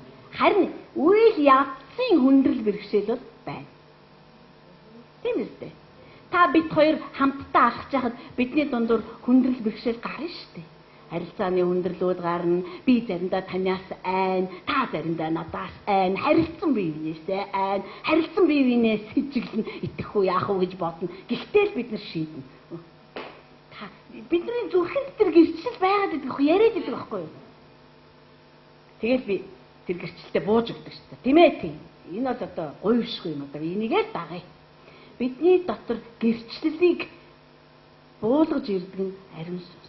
Бид нар бие биенийхээ талаар гэрчлэл бурхнаас авахгүй юм бол бид нар бие бинийгээ хайрлна гэж ёстой бүтэхгүй. Худлаа яриа л энэ бид нар. Есүсийн хайраар би хайрлаж байгаа гэдэг чинь ер нь бол миний хайр байхгүй гэсэн үг байхгүй. Есүсийн хайр нь хаан ч гэдэм бөө мэд. Бүгдийн тэр харагдахгүй хайрд жихэд байгаа байхгүй. Есүсийн хайраар би чамайгаа хайрлаж байгаа гэж хүн танд хэлэх юм бол та жоохон бодох хэрэгтэй. За энэ ч одоо нэг л жигтэй хайр яриад дундаа та. Тэр Христийн хайр миний дотор байгаа юм бол би заавал тэрийг Есүсийн хайр гэх ямар шаардлага байгаа юм. Би чамд хайртай. Найз нь чамайг хайрлахад үнэхээр суралцж байгаа. Энэ хайр гүн болоосаа гэж би хүсэж байна. Гэхдээ ингэж ярих хэрэгтэй байхгүй. Эний чинь тэгэл гоёор, чамирхаад, Есүсийн ёо манай сүмд ингэж ярьдаг хүн байхгүй нь бурхны аврал юм. Есүсийн хайр энэ талын одоо бөөрөнд оршоод миний хайр энэ зүрхэнд оршихгүй шүү дээ. Нэг л хайр бидний зүрхэнд ариун сүнсээр дамжуулаад тасралтгүй зутгах хэрэгтэй байхгүй. Тэрийг би бүр Есүсийг ч гэж ялахгүй бүр тэр угаасаа л минийх байхгүй юу? Шинэгүй юм гэж. Есүсийн хайраар чамаагаа уучлаа. Юу айгүй сэжигтэй өксөв. Би одоо өөрийнхөө сүмийнхнийг маш одоо хүчтэй дархлаатай болгох гэл одоо бачаараас тэр зүтгээд байгаа ш. Тэгэхгүй бол ирж яваа янз бүрийн одоо вирусэнд амархан аттаж магадгүй. Харин бит хоёрын одоо гараар хүмүүжчил байгаа бол та нар ямар нэгэн вирусыг таньдаг байх хэрэгтэй. Тэр даруй алддаг байх хэрэгтэй. Манайхан битэр сайн алдаг. Сайн ч ялгадаг. Тэгэхээр гэрчлэл бидэнд заалах хэрэгтэй. Гэрчлэл байвал бидний дотоод тэмцэл дуусна. Тэр нь дургу, тэр нь дуртай, тэр яг байж байвал зүгээр энэ бол бид нэг үсэн танилаасаа энийг би харахаас дур. Хүч хардмаа цөмөр үг хэлээрээ эхлээд хайр сурыг. Нэр байдаг л та тийм бүр харахаас дургу өрмөр хүн байдаг. Гэхдээ энэ ам чинь тэрийгэ байнга тунх гэсхийн тулд өвдөг байхгүй. Харахаас бүлж одноор харахаар агуудас хүрээ гэх. Ингийн төлөө бидэнд ам өгөөг байхгүй. Харахаар дургу урж जैन уу огж जैन тэгтээ аава таны сүнс юун төлөө над дээр ирлээ. Одоо хүчит сүнс минь ээ. Та миний энэ үхмэл өмхийн хэсэг дээр амиа өгөөч. Тэршүүлэн ариусгаад надад хайрлах тэр одоо хайран цутгаач. Ариун сүнсний өөрийнх нь одоо дуртайя бөгөөд баяртайя, багталтайя хийдэг ажил нь шүү дээ. Яг л хүмүүс нь нэгдэхийг хүсэж байна. Хүмүүс нь бөөлжхийг биш, бүр баяр хөөртэйгээр хайрлахыг сонгож байна тийм үү? Хүмүүс нь дотор муухаарж амьдрахыг биш, бие бинийгээ хараад. Харин бие бинийгээ хараад бүр тэмүүлдэг тийм амьдралаар амьдрахыг хүсэж байна. Болоо шүү дээ. Ариун сүнсэнд ийм л хүсэл тэмүүлэлтэй хүмүүс хэрэгтэй байхгүй юу? Тэр тэгээд тийм бас чамаа жоохон бөөлжүүлээгээ байгаад байхгүй шүү. Шууд бидний зүрхэн дотор гайхалтай ажлуудаа хийж эхэлнэ шүү. Ариун сүнсгүйгээр яаж ирж зүрхэлсэн энэ бас гайхамшиг. Тэр гайхамшиг ярихгүй бид. Одоо бид нар ариун сүнстэй хамт амьдрдаг гайхамшиг ярина. Тэгэхээр л хүн яа харахгүй номер 1 бүтээл мөн байгаа байхгүй. Амен. Тэрийг эсэргүүцэж амьдарч чаддаг. Түүний сүнсгүйгээр сүм байгуулцдаг хүмүүс шүү дээ ер нь. Ариун сүнсний оролцоогүйгээр сүмийг аваад яваад байдаг л гарууд шүү дээ ер нь хүн гэдэг амьтан чинь тэгэл. Ариун сүнслээс бусад бүх юмыг оруулж ирэн сүмдээ. Бүгдийн техник, технологи, одоо мэдлэг, чадвар, дуу, хоолой, одоо юу бүгдийг ганцхан ариун сүнсийг л оруулахгүй. Яг ариун сүнслээс бусад нь орно гэж бичсэн юм шиг. Чадаад байгаа байхгүй юу? Харин бид нар ариун сүнсийг л оруулдаг. Тийм л сүм байх хэрэгтэй. Энэ л Есүсийн өөрөө барихыг хүсэж байгаа сүм нь мөн баггүй. Тэгвэл бид нар ийм мод гаргаж ирээгүй. Есүс нэг л загвар гаргаж ирсэн. Тэр нь юу байсан бэ гэхээр би сүмээ гаргаж ирнэ, би барина гэсэн. Би тэр өөрөө барих. Тэр барихад ариун сүнсгүйгээр бариач. Одоо би ариун сүнсгүйгээр яагаад барьж болохгүй байгаа ч гэсэн бас ярина. Тэгэхээр нэгдүгээр гэрчлэл. Ахан дүүс минь ээ. Бид нар ингээд хідүүлхнээ энэ бор өрөөнд дотор үргэж байгаад байхгүй. Бид нар явна шүү дээ. Та итгэдэг үстэй ядаж тэрэндээ. Одоо аль үжээ бид нар явцсан шүү дээ. Би зүгээр биеэрээ гадаад явах тухай яриаг байна. Та нарын нийгэмд гарсан үйлчлэлүүдийг чинь. Та нар нийгэмдээ үйлчилж байгаа шүү дээ. Одоо пүүжээ эмчилж байна. Одоо яа гэдэг те. Одоо зулаа гэхэд чинь нийгэмдээ үнэт хүн төрүүлж өгж байна. Хүмүүж нийгэмд үйлчлээгүй хүн бидний дотор нэг ч байхгүй.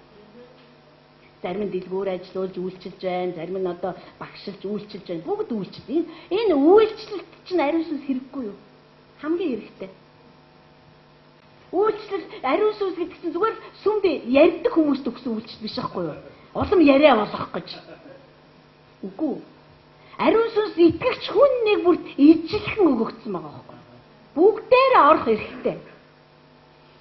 Тэгээд бид нар байгаа газараа эцгээс ариун сүнс илгээгдсэн шиг та бас илгээгдсэн баггүй. Тэр газараа та ажиллах хэрэгтэй. Тэр газар та яаж ажиллах юм?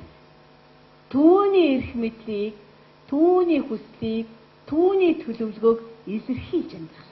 Амен. Манайхны сайхан гэрчлэлүүдийг би сонссоо. Яаж ажиллаараа, ажиллаж байгаа хүмүүсийнхээ дунд үнэхээр хүмүүс ямар сони юм бэ? Хаанаас гараад ирсэн ийм хүн? Зүгээр. Хаанаас ч юм гараад ирсэн л байгаа байхгүй юу? Зан чанар нь ямар сони төлөвшсөн юм бэ? Яагаад энэ хүнийг юм хэлэхээр ингээ юм зэвэндээ ороод идэм болоо?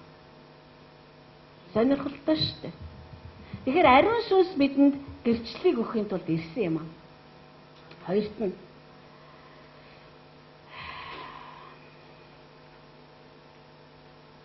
ариун сүнс биднүүсийг загалмайн дор хорогдож амьдрдаг. Амьдралаар амьдрахад тусалдаг. Амьдралаар амьдрахад тусалдаг. За, өөрөөр хэлбэл шүү дээ, тийм ээ. Одоо би энд гарч ирээд ярьж байна. За, ихэвчлэн баг бүтэн сайдар болгоно би эсвэл бачааргал тэгээд манай өдөртөгчнөр гарна. Энэ бол нэг тийм онцгой одоо тий бурхнаар онцгой хайрлагдаад одоо ерөөсөө онцгой ариусгагдсан хүмүүсийн л гачир зогсдог газар биш байхгүй. Солонгосуудын үддгээр бол би ийшээ гарахдаа цавцгаа аймс өмсө гуцаа тайж гарах хэрэгтэй газар ч биш. Харин ариун сүнс бидний хүн нэг бүрийг удирдах удирдуулж байгаагийн ч загалмайн дор байлгаж чаддаг тийм одоо бурхан байхгүй. Эсвүгөөс би өөрөөрөө бардамнаж эхэллээ. Яа, хин над шиг юм бэ? Йоо. Надад өөрөөрөө бардамнах түмэн шалтгааныг хүмүүс өгдөг. Өөстө яадаг, ийдгэлгэн, тэгдэг, ингэдгэлгэн ордог зөндөө шалтгаан өгдөг. Гэхдээ ариун сүнс намайг загалмайн дор байлгадгүй бол би тэгээд цогнож эхэлнэ. Би өөрийнхөө чадлаар, би өөрийнхөө эр бяраараа би энийг хийж байна. Би үнэхээр сайн одоо алхсан учраас энд ирж байна. Би та нар над шиг байл та. Над шиг бурхантай хамт амьдрал та. Энд чи нөгөө загалмаагаасаа би гараг үчиж байгаа байхгүй. Гэтэл та бид хоёр загалмаа өмнө яг ижил байхгүй юу? Бид нар тэр дор хорогдно гэдэг нь юу хэлээд байгаа юм бэ гэхээр тэр бидний нэг цус худалдаж авсан шүү дээ. Намайг өөр цусаар худалдаж аваагүй байхгүй та. Яг л бид нар нэг Христийн цусаар худалдаж авагдсан тийм биз дээ. Тийм учраас би таныг харахтаа сул дорой байгаа гэж харахтаа би ёо чи нэр яаж ингэж чадчихна гэх ёсгүй байхгүй. Та ч юм намайг харахтаа авээчтэй пастор хүн байж юм байж болохгүй шүү дээ гэж. Энэ бүгд бидний бидний байх ёстой газар маань өөрчлөгдөд ирэхээр бид нар ингэдэг байхгүй. Бид нар нэг аврал дотор орсон. Бид нар нэг цусаар угаагдсан. Бид нар нэг цусаар худалдаж авагдсан. Бид нар нэг эзэн дор байдаг. Бид нар нэг эцэгтэй. Бидэнд нэг сүнс үйлчлдэг. Биднээсээ илүү дутуу давмгай би бол ийм юмтай, би бол тийм юмтай, чи тийм юмгүй гэж ингэх юм юус байх. Энд чинь загалмай биднийг нэгтгэж авчирсан. Загалмайн ажил бидэнд бүгдэнд маань ижил тэгшээр үйлчилсэн биз дээ. Надад өгсөн одоо солилцоо танд бас өгөгдсөн ш тийм биз дээ. Танд өгсөн солилцоо надаас бас өгөгдсөн. Одоо ч нээлттэй байхгүй да. Уучлал надад нээлттэй байдаг шиг танд нээлттэй байхгүй. Би бол уучлдаггүй хүн, би бол ингэдэггүй хүн, би бол дуулдаггүй хүн, би бол хашгирдаггүй хүн. Тийм байхгүй штэ. Загалмай дээр чинь бүх юм байгаа байхгүй юу? Чи бол илүү сүнслэг, чи бол дутуу сүнслэг, би бол сүнсээр өсөөгүй, чи бол аймаар өссөн. Энэ бүгдээрээ биднийг загалмайгаас айгүй хол аваачдаг.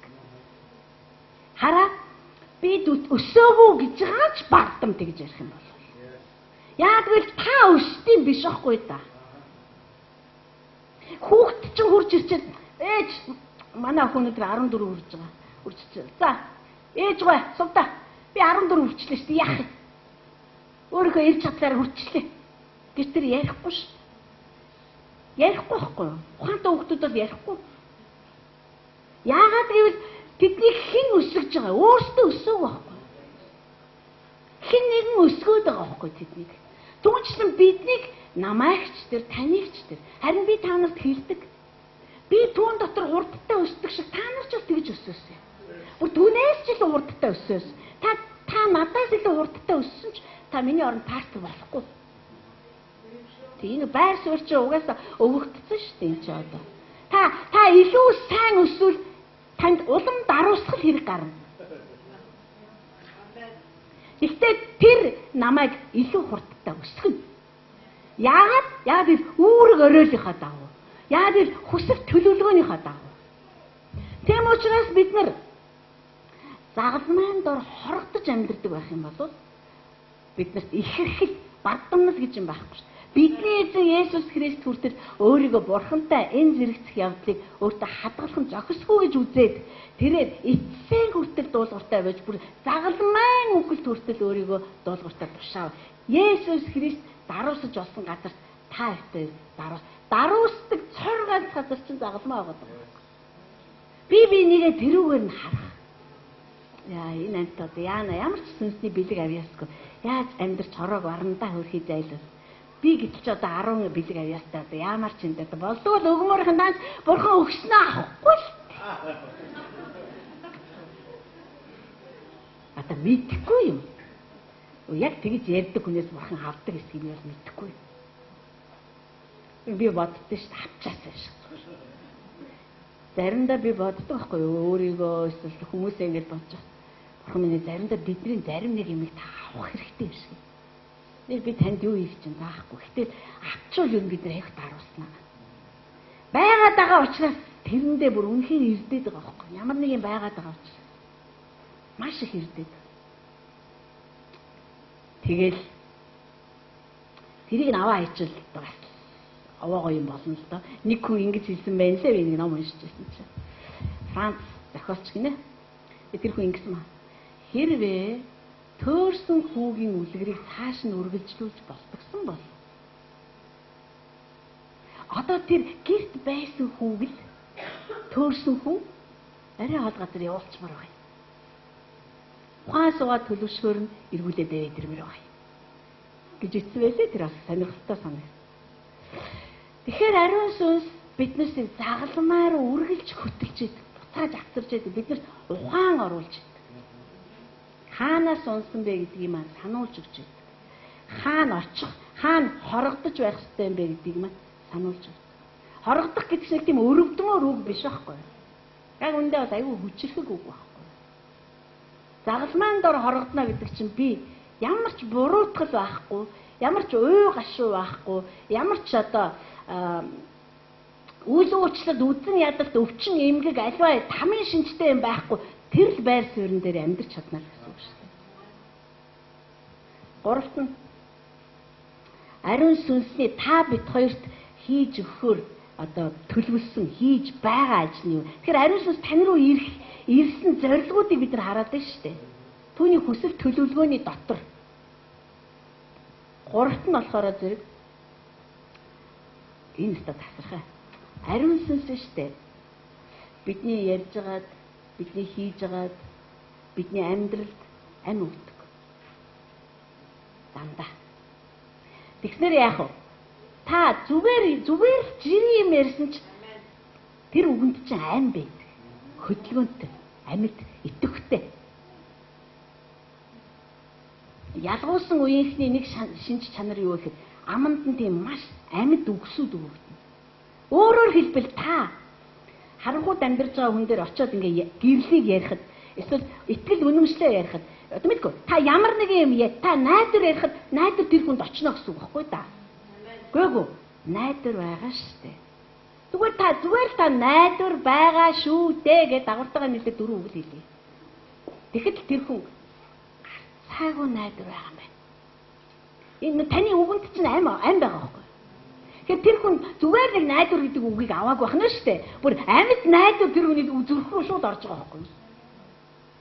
Та ингээд тэр хүнийг Есүс итгүүлэх гэж 77 ам ингээд жавчаад байх ямар шаардлагагүй гэсэн. Есүс Христ бол цорын ганц бурхан, түүнээс өөр бурхан гэж байхгүй. Ингээд хэлэхэд тэр хүний зүрх рүү зүгээр шүүг гэдэг орно гэсэн үг. Шууд мэдэн тэр хүн. Нэрээ яана өөр байхгүй юм биш. Мэдгүй яагаад ч юм тийм бол тэр ариун сүнс бидэнд тийм амьд үгсийг өгнө. Бид нар ингээд заримдаа бид нар өөрсдөө ч гэсэндээ залуухан итгэж байх таа шүү дээ. Жохон итгэж байх таа. Зөндөө олон яриа л итг. Хоосон аваа. Хэнийг ч хөдлөгдгүү. Хинт ч юу ч өгдөггүй. Тэгээ хүмүүс эднийг болиочтэй над Есүсээ битгий. Хараа ариун сүнс бидний үгсэнд ам өгөхөд хинч биднээсийг битгий Есүсээ яар гэж хэлэхгүй. Амен. Тийм үү? Дахиад яриад өгөөч. Бүр яна уучлаарай чи өнөөдөр дахиад бурхнаа яриад өгөөч. Манайхан зарим тэгээ яриад байгаа ш. Бурхнаа яриад өгөөч гээ ирээд ах юм аа. Энд чи юу илэрхийлээд байна? Таны аманд нэг тийм амьгүй биш нэг тийм амьд үгс байгаа даа. Та өөрөө амьдрсан үгс байгаа даа.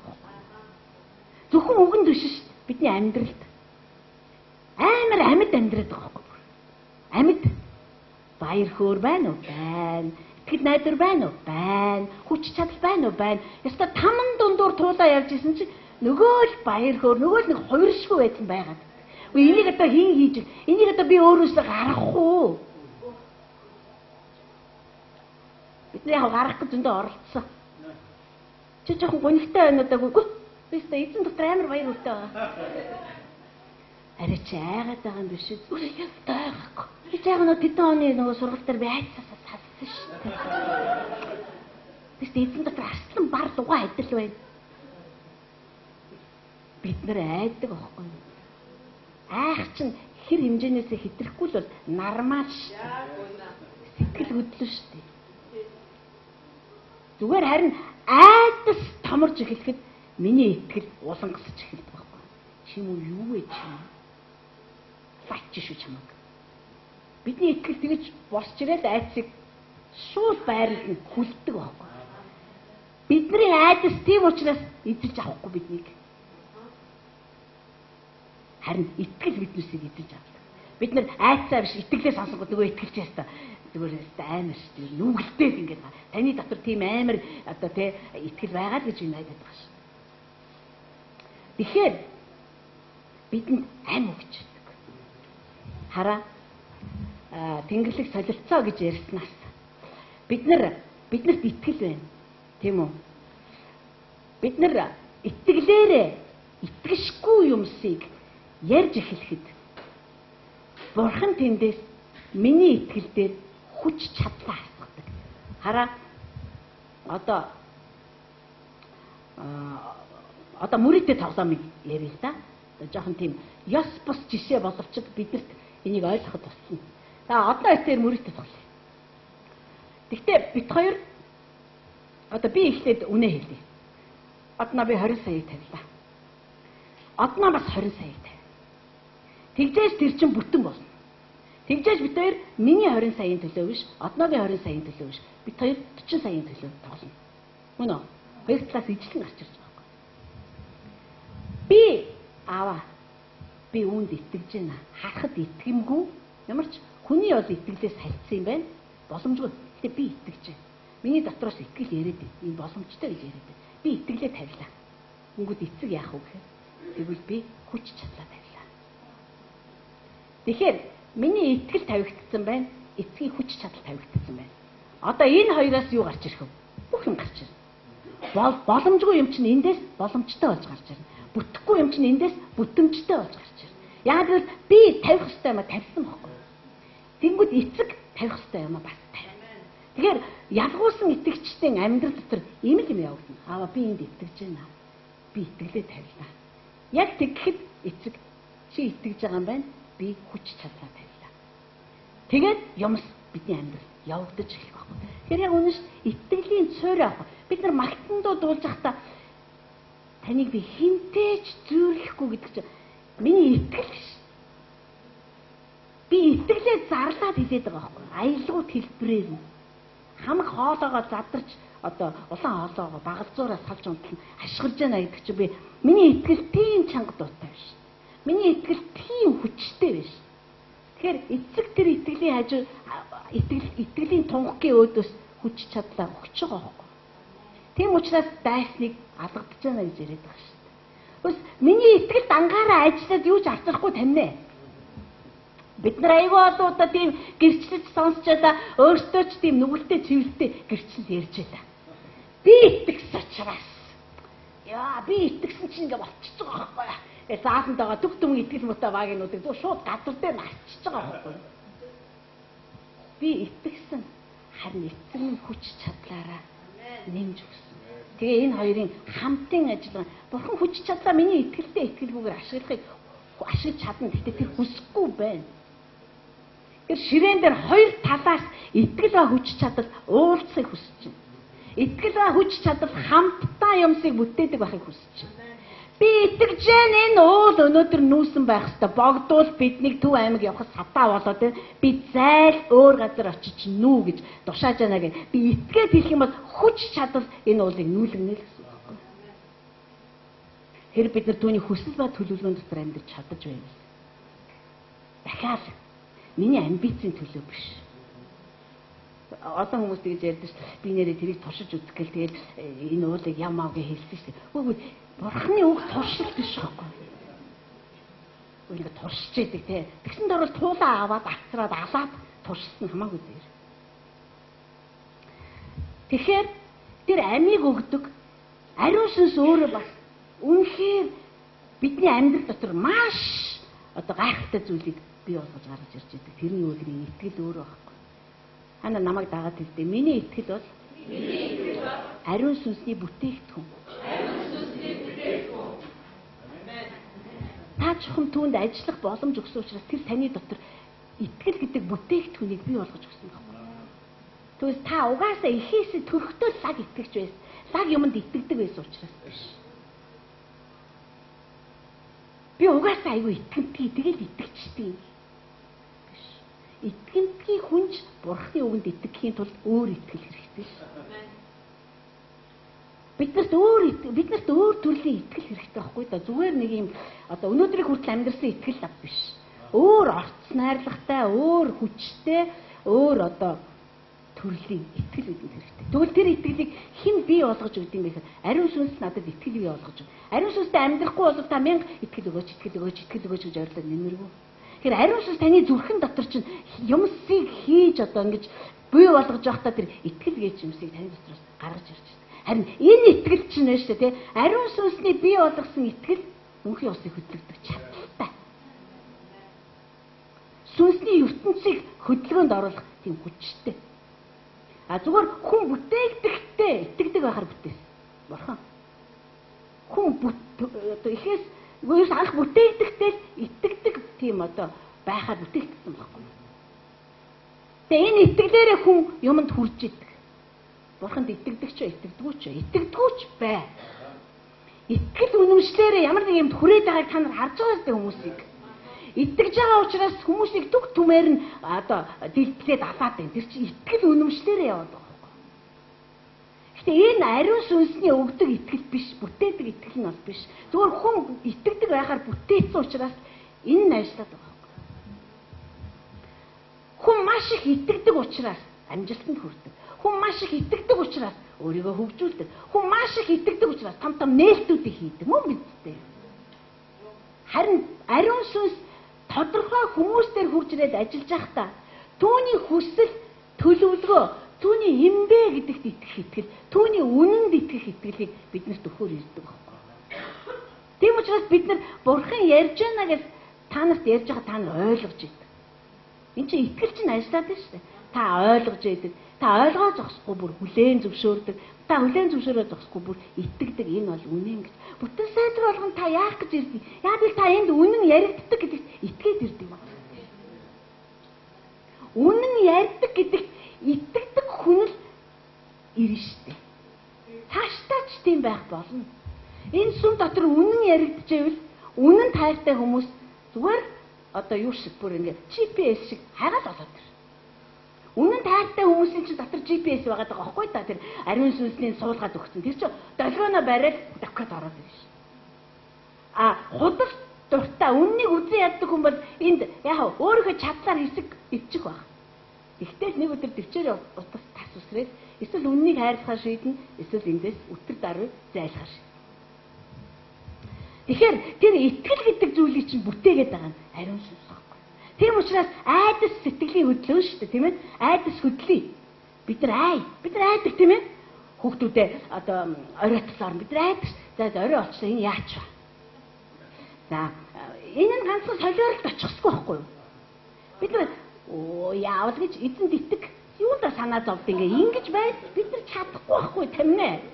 Миний хүүхэд, миний охин, миний хүү 11 болчлаа ирэхгүй байна. Хүн хаана байна? Бид нар залбир мэдээж ирэг. Гэтэ бид нар юунд санаа зовхоо байтлаа бүр тэнгэр илч шиг болцоо бүр тийм болоогүй байна. Болохгүй баг. Эсвэл энэ тэнүүгээр явж байхдаа тий за цүнх мөнгө учих үедээ байдаг шүү дээ бид нарт. Яна би маргааш шалгалтандаа унчих үедээ. Хүн тэгж айдгүй бол их хэцүү юм болно. Намайг хин ухтгийг би өстө унахгүй шалгалтанд би унахч яахчгүй. Бид айдас чи биднээс бас нэг зөв шийдвэрлэл өгтөд байгаа шүү дээ. Нэг юм шийдэхэд хүргээд байгаа байхгүй. Харин итгэл гэдэг одоо тэр нэг эсрэг ухагтхууныг бидний зүрх сэтгэлд байгуулж өгж байгаа тэр бурхан Яана хүүхэд минь ирээгүй нэг хонлоо гэсэн чи тэр итгэл архирж байгаа. Үгүй. Миний бурхны амлалт байгаа. Миний бурхан миний хүүхдийн дээр хараагаа чиглүүлсэн байгаа.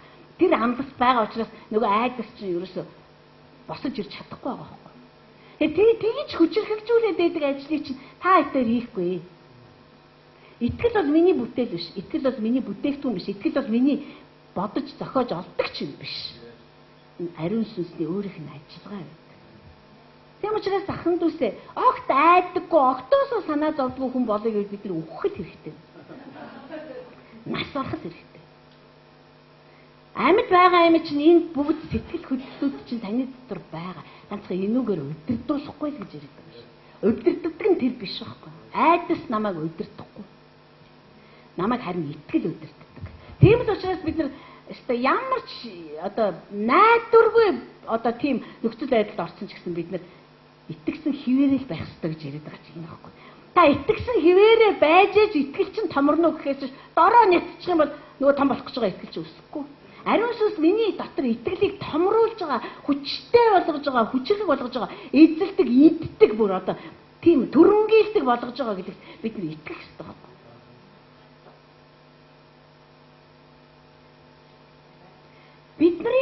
Бидний ярьж байгаа зүйлс маань ийм эзлэн дүрмгийлдэг итгэлээр дүүрсэн байх хэрэгтэй байхгүй. Тэгэх юм бол бид нар айсан ч айд шууд идүүлнэ. Тэр бол бидний асуудал биш болох байхгүй. Нэг лаг итгэж болохгүй. Хотын сүмд явж байгаа ш найх майхыг мартсан. Бид нар робот биш, бид нар машин биш байхгүй юу? Бид нар уйлдаг, бид нар гашууддаг, бид нар шаналдаг байхгүй юу? Нэг эмэгтэй надаас тэгж асууж ирсэн ш. Бүр жинкнээс ш. Мамаа өнгөрсөн ш. Тэгээ наавраа санаад бас уйлж мөлөд хэцүү байсан мэт. Яагаад? Гэсэн ш. Би бүр айсан ш. Яна болдгүй болов.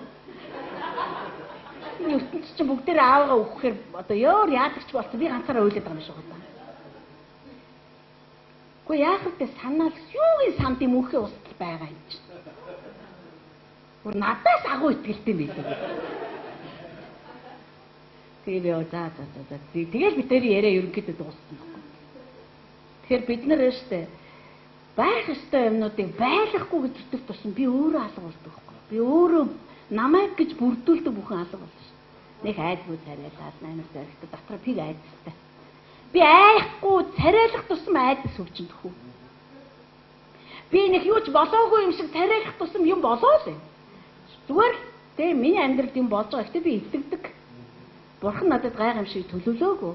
Түүний төлөвлөгөө надад зориулсан түүний төлөвлөгөөг тэр өөрөө мэднэ. Тэгээд тэр надад гайхамшиг биш. Итгэл ба найдвараар дүүрэн ирээдүй бэлсэн ба. Би энд бол итгэж байна. Гэхдээ чи нөхцөл байдал хараач тээ. Харж байгаа гэхдээ би тэрэнд итгэдэг. Би бурханд итгэдэг. Би та нарын төлөө бурханд итгэдэг. Түүс би та нарын төлөө итгэдэг юм биш. Хэрэв би та нарын төлөө итгэдэг байсан бол миний итгэл хэд нурч хэд болсон шүү дээ. Тийм үстэй. Нэг өдөр та нар айгуу сайн байгаад би баярлал. Яа өстэй ямар баян бэ? Энэ хүмүүст итгэсэн ямар их зол бай. Дараагийн бүтэн цайд авах юм байхгүй шүү дээ. Уурч чихгүй айл үнэн ядаргатай бүгдээ өөдөөс үхлийн нүдээр шиштэл тэмүүд бас эзэн минь энэ ямар хогийн хүмүүс вэ? Харин би энэ хүмүүс ямар ч байсан би танд итгэж байна. Та хүмүүсээ өсгөж байгаа. Бас намайг ч өсгөж байгаа. Бид нар хамтдаа алхах болно, бид нар эхэлсэн замаа дуусгах болно. Би танд итгэж байна. Та чадна ш. Намайг чадаж усыг та хэнийг ч чадах л байхгүй юу? Тэгэхээр ариун сүнс бидэнд ямар гоё ажил хийж өгд юм бэ? Ямар яруу те? Ямар тийм ялгуусан ажил хийж өгд. Хэрэг тэр ингэж ажиллах юм бол би яахаар ялагдах юм? Тийм үү? Би яахаараа айдаст ялагдах юм? Би яахаараа санаа зовнилд ялагдах юм? Би яахаараа эсэн бусын хэрэгтэй хэрэггүй зам зуурын төр зуурын юмд би ялагдах юм? Ялагдах боломжгүй байхгүй. Дараад нь дөрөвтэй.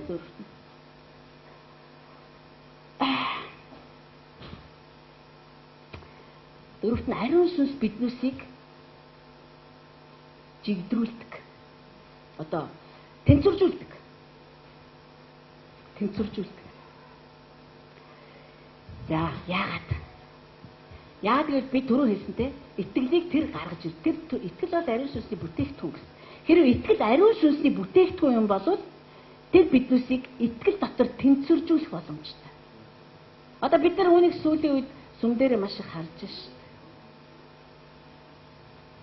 Одоо би хэн одноо оюуна хоёрыг санаж байна. Би охиног санаж байна. Бүр сүүлд орж ирсэн байхгүй юу? 16 оны 1 сард охиноо одноо хоёр орж ирж байна. Тэгэд бид нар 11 онд байгуулагдсан 5 жилийн өмнө. Энэ хүмүүс бол 16 оны 1 сард орж ирсэн.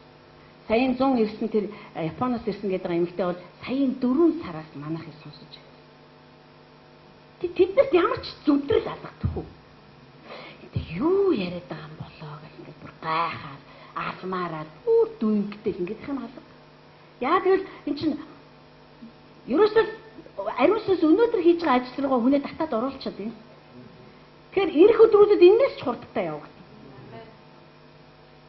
Тэгээ бид нар бүр гайхна. Тэгтэл нөгөө сургаалт зүрлийн үлгэрлөө орохгүй. Би өглөөнөөс хойш л ажиллаад ганцхан динар авч байгаад ийм дүнгэсээ ирчихэд 1 динар аваад маваад гэцэл явахгүй. Загалмаар угаа шалгахынгүй шүү дээ хэдүүлээ. Бушуухан очиод хорогдоод авах юм байгаа шүү дээ тэнцээ чинь. Энэ их хэрэг бардан байдлыг яг одоо загалмаа шийдэж өгөх болтугай гэдэг. Тэгэхээр энэ юу ч биш болно заяа. Хүмүүс зүгээр хаа нэгтээ бурхан ямар нэгэн арга замаар бэлтцэн. Зүгээр пах гэж ороод ирэхэд аль үжээ бид нар тэнцвэрч. Бид нар үр гайхаад ямар агуу юм бэ? Ямар ариун сүнс та нар ямар мундаг юм бэ? Энэ нь та тэнэг байсандаа тэр хүнээс удаан бэлтгэдэг зүйл биш байхгүй. Зүгээр уйлрал биш наач уйлрал хурдсуур гэж явж шүү. Өөстө нэрэ зүгээр сүнгэнжш тийм учраас бид нар би бол болцсон. Юу яах вэ? Энэ сүмгийн нэрэ энэ мөс сүмийг нэрэ өчүүхэн багаас нь даглаа даа гэж явж та хизээний гөгшөрсөн ард хоцорсон байх. Бид нар ч одоо итгэл ба сүнс дотор хөгшөрч болохгүй шүү дээ. Бүхнийг мэдсэн гэж цацгаан ус самбаа ургуулад иж болохгүй байхгүй. Үргэлжил юу ч мэдээгүй юм шиг, үргэлжил юу ч сонсоогүй юм шиг ингэж шимтэн тэмүүлж явах хэрэгтэй байхгүй. Энэ биднээс хурдан болгож. Тэгэхээр тэнцвэржүүлэх ажлуудыг ариун сүнс хийж өгдөг. Үүнээс үүдээ дараагийнхыг нь яриад цөмөрөө. 5 мэрэгэн ухаан.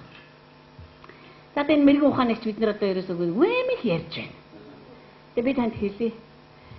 Мэрэгэн ухаан гэдэг бол бидний бодоод байгаа мэрэгэн ухаан ер нь бараг л биш шүү. Яг л Паул энэ дүр аюул тодорхой. Энэ мэрэгэн ухаан бол энэ үеих биш. Энэ мэрэгэн ухаан бол энэ үеийн удирдагчдих биш. Трампих биш. Ангела Меркелих биш. Өшөө ямар мундаг вэ? Шинзо Абегийн биш. Сизин бинийх бол бүрч биш. Тийм үү? Сизин бин хэн дот тийм биш. Биш. Тэд нар мэдэхгүй. Хэрэг мэдсэнсэн бол бид нар алдрын хэзнийг цоцлохгүй. Тэгэхээр энэ мэрэг одоо энэ яриг ариун сүнсний бидэнд одоо маа гэдэг өгөх гээд байгаа мэрэгэн ухаан бол энэ үеийнх ерөөсөө биш. Бас энэ үеийн удирдагчдих биш. Одоо бол би тэр одоогийнхоо энэ хүний газар дэлхийхээ мэрэгэн ухаанаар хүртэл бид нар дутаад байна уу гэж хараад байгаа шээ. Юу ч шийдэхээ. Тэгэл ингээд бичиг явуулаад би чамайг хүчтэй буруу шааж байна. Нөгөөх нь өөдөөс нь би ч мөн чамайг зэмлэж байна. Ерөөсөө л нэг тиймэрхүү нэг тийм ерөөсөө тийм ухаантай юмс надад харагдахгүй эсвэл би тийм амар ухаантай болчиход гайхшраад байгаа. Бүү асар хүчтэй зэмлэв. Би чамд хориг тавив. Тиймэрхүү юм байгаа. Би сайшаа хитрэхгүй байгаа. Тэгэхээр энэ мэрэгэн ухаан ерөнхийдөө дампуурхны шиг хамт байгаа юм шиг байгаа. Миний бодож байгаагаар бол харин бид дөрөвтэй нэг тийм өөр одоо тийм мэрэгэн ухаан өгөгдөх гэдэг байна. Тэгээ тэр мэрэгэн ухаан ч гойсон хүн болгоны зүрх рүү дахиж орж ирээд байдаг одоо будаатай шүлмэл биш шүү дээ. Зүрхээ бэлжээж тэр мэрэгэн ухаан өгөгдөн. Тэнгэрийн ажилдаа зориулагдаад өгдөн шүү. Түүнээс шиг ингээд тэр мэрэгэн ухаанаар та хэдээр өнөөдөр цалингаа яаж зарцуулах мартвал тэр бодохгүй. Яг тэр орхол байх гэхдээ тэрний төлөө биш. Хууль гэж хэлсгүй. Энэ дэлхийх биш. Энэ дэлхийн удирдагчдах биш. Мэрэгэн ухаан бол биш. Мэрэгэн ухааны талаар цөмөрөө ер нь жоохон юу яриа. Тайван өөж яриад хөө. Мэрэгэн ухаан бол цаггүй. танаас ямар ч хамаарал байхгүй. Тэр мэрэгэн ухаан 1-р зуунд ажиллаж ирсэн шиг 21-р зуунд яа хүчин төгөлдөр. Одоо дэлхийг анх бий болгож ирсэн тэр мэрэгэн ухаан өнөөдөр ч гэсэн хүчээ ерөөсөө гээгээгүй. Яг адилхан хിവэрээ. Хүн дээр ч ялгаахгүй. Хараа хотын сүмийн ирээдүй ямар болох вэ? Хотын сүм утгаараа хот их болно. Хот бүхлээр хотын сая 500 мянган хүн энэ зал руу орж ирэхгүй. Эсвэл бид нар тэднэрт зориулж сая 500 хүн орох багтаамжтай байшин барихгүй. Би бүр амлчи барихгүй. Хот өөрөөр эзлэгдэнэ. Ойлгож байна уу? Би саяхан зээгээ сургуульд нүргэж өглөө. Шинэ байранд ороод. Тэгээ орсон чинь үүднийхэн жижиг багшид нэг хөрх охин зогсож байна. Намайг харагдаа хүү та сайн байна уу гэлээ. Тэгэнгүүт би одоо би таныг танихгүй гэлтэй сайн байна уу миний дөө гэлээ. Тэгсэн тэр эмэгтэй би таныг сонсдог юм аа гэлээ. Тэгэл би уцаацсан. Би зүгээр ямар ч хяналтгүй болт юм байна л гэж бодлоо. Хяналт алга энд. Бурхугаас хинээс ч хянуулахгүй гэж байдаггүй. Хяналтыг би өөрөө л тогтоо. Би ерөөсөө хинт ч хяналтыг өгөхгүй. Хяналтын самбар бол миний хяналтын пульт минийх гэж байна. Тэгэхээр та зүгээр ингээл хаач явж ирсэн заяа. Хүмүүс яг нэг юм яриад эхэлж байгааг анзаарна. Нэг долгион. Ариун сүсгэд харинт. Хатгаж эцэг илгээсэн юм билээ. Хүү яана чи яаж мэддэг чи манаас мэл биш би сонссон чи. Ингэж хот эзлэгдэх байхгүй да. Түүнээс бид нар Улаанбаатар хотын хүнийг бүрийг шин чигтэж авчихгүй. Зүү үзэгд дэв юмнаас хол ойцмөрөө. Тинэж чихний хэрэгт орохгүй бай. Нүгэ бурхан өөрөө ажилладаг. Ариун сүнс өөрөө ажилладаг. Түүний хаанчлал энэ дөрөв ханаар язгаарлагдахгүй юм. Энэ хотоор ч язгаарлагдахгүй. Бүр энэ үндэстнээр ч язгаарлагдахгүй тхүү. Тэгэхээр хотын сүм хотын болно. Энд яригдчихсэн юм хаасайгүй яригдж байгааг та харна. Тэр байтугай насны зааггүй болж байгааг харна. Одоо жишээлбэл би одоо 8 настай зэ охинтойгоо нэг юм ярина гэсэн үг. Ойлгоно гэсэн үг. Ариун сүнсний хэмжигдэхүүн гэж. Эмээ ариун сүнсний хэмжигдэхүүнтэй сайхан юм байлээ те. Харин тийм ээ. Зүгээр л ингээ. Мэрэгэн ухаан ингэж ажиллана гэдэг аахгүй. Бид нар хэлэхгүй. За. 8 настай юм байж хэмжигдэхүүч гэх шиг. Би наатах чинь 50 хүрж ижил ойлгосон юм. Гэхгүй. Харин бид нар шинтэн ярилцсан. Яа тэгсэн шүү дээ. Тийм үү мэдээж тэд нар биднээс сурна. Би наадах чинь бас мэдээг үс. Тийм шүү миний хөчнийг бас мэдэг. Ямар гоё юм бэ. Бид нар яг тэр мэрэгэн ухаан ингэж уюудыг алгасаал насыг үл харгалзаад ажилтдаг байхгүй. Гэхдээ ариун сүнс ийм сайхан ажил хийх гэж ах чи юу тэр би амар мундаг номдогч олмаар байна. Намайг дэлхийд даяар алдаж шууд ачвэ. Цаашаа шүү дээ. Тэнд ч тийм сонирн биш. Бас мэрэгэн ухаан яадаг вэ гэхэд мэрэгэн ухаан барьж байгуулдаг. Энэ өстө сонирхолтой юм байлээ. Би энийг бас уншиж байхдаа одоо тэгээд ойлгосон доо. Одоо тэгээд насаараа л ойлгох юм шиг байгаа. Ямар бурхны үннийг ойлгож алмаар гайхсаар хагаад орон дээрээ гайхаж тийм үү гэж орисоор гад дуусгах шиг. Түмэр Матай харъя. Матай номын 8 биш 7. 7-гийн 24 дээр Есүс ингэж хэлсэн байна. За мэдээж үүний өмнө болохоор Есүс нөгөө уулан дээрх сургаалыг ярьсан байгаа шүү дээ. Тэгээд 24 дээр ингэж хэлсэн байна. Тиймд эдгээр үгсийг минь сонсоод үүний дагуу үйлдэгч альва хүн хадан дээр байшингаа барьсан мэрэгэн хүнтэй зүйрлэгдэнэ. Бороо орно, үер буун, салхисан байшинг нүднэ гэсэн ч нурахгүй гэж байна. За, энийг түр ойлгож цөмөрөө Египтээс гарсан зоч. Египтээс гарсан. Египтээс гарсны 35 гэвэл одоо зөв буруу зөв байна. Египтээс гарсан 35. 35-ын 30. Тэгээд Мосе энэ нэг цүлд майхан барих гэж байгаа шүү дээ. Өргөл автсан. Тэгээд Мосе Израилийн хүүгүүдэд үзэгтэн эзэн Юда овгийн хуурын ач үүрийн хүү Безалелийг нэрээр нь дуудав. Тэрээр түүнийг мэрэгэн ухаан ойлголт мэдлэг болон бүх чадварт Бурхны сүнсээр дүүргэсэн нь гэж байгаа. 36-гийн 1-ийг харъя. Ариун газрын бүтцийн бүх ажлыг хэрхэн гэхийг мэдэх мэрэгэн ухаан ойлголтыг эзнээс авсан Безалел, Охолиаб болон урд дүйтэй хүн болгон эзний тушаасан бүхнийг ёсоор гүйцэтгэх болно. За, мэрэгэн ухаан гэдэг чинь үнэхээр амарх юм байна. За, энэ Безалел, Охолиаб гэж хоёр хүнээр тэргүүлсэн гартаа урд дуутай хүний баг бүрджээ. Модоор, цаасаар, давуугаар, амьтны арьсаар, төмрөөр, мод чулуу юугаар шам гартаа дүйтэй. Тодорхой хэмжээний уран хүмүүс. Гэхдээ бурханд төрлөх чадвар, төрлөх авьяас хангалтгүй. Яагаад гэвэл бид нар одоо өөрийнхөө гэрээг биш бурхны харуулсан загварын дагуу майхан сүмийг барих гэж байгаа. Тэгэхээр тэднийг ариун сүнс яагаад дүүргэсэн? Тэднийг яагаад ариун сүнс өөр ур чадварын хэмжүүрээр дүүргэсэн? Яагаад өөр ойлголт, мэрэгэн ухааны хэмжүүрээр дүүргэж өгсөн юм бэ гэхээр зэрэг бурхны яг хүсээд байгааг газар дээр болгох хэрэгтэй байсан байхгүй. Одоо жишээлбэл шүү дээ. За, Бачарал гэж айл бай. Бурхан энэ гэр бүлийг төрүүлжээ. Тэгээ бурхан энэ гэр бүлийг барьжээ. Хайр, инрэл, өршөөл, уучлал, эв нэгдэл, одоо эрүүл зөв, тэгш бүтэн харилцаа, одоо тийм ээ гэр бүл дотор чинь 3 одоо ерөнхий хүн байгаа шүү дээ. Аав, ээж, хүүхэд.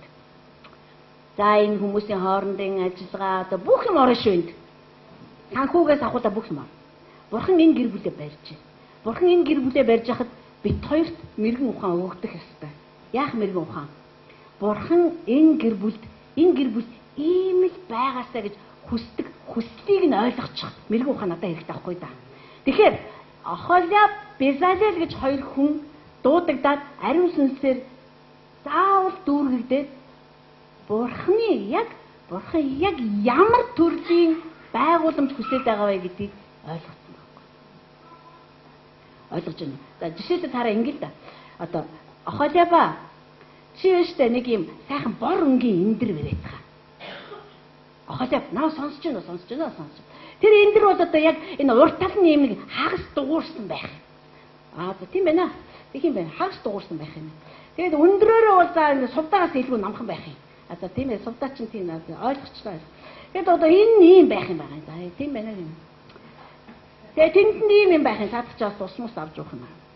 Ингээ хэлээд өгвөл жирийн чадвартай хүн хийч. Харин бурхны сүнсээр дүүргэгдээд бурхан өөрөө мэрэгэн ухаанаараа хүнийг дүүргээд ирэхэд энэ эндрийн цаад мөн чанарыг нь харцдаг. Яг бурхан юу хүссний улмаас энийг энд байлгах гэдэг юм бэ гэдгийг бурхан өөрөө тэр хүндээ хэлчихв. Амархан болчихж байгаа. Яг тэр хүн нь сүнсээр дүүрэн ойлгох мэрэгэн ухаан түнд байна гэсэн.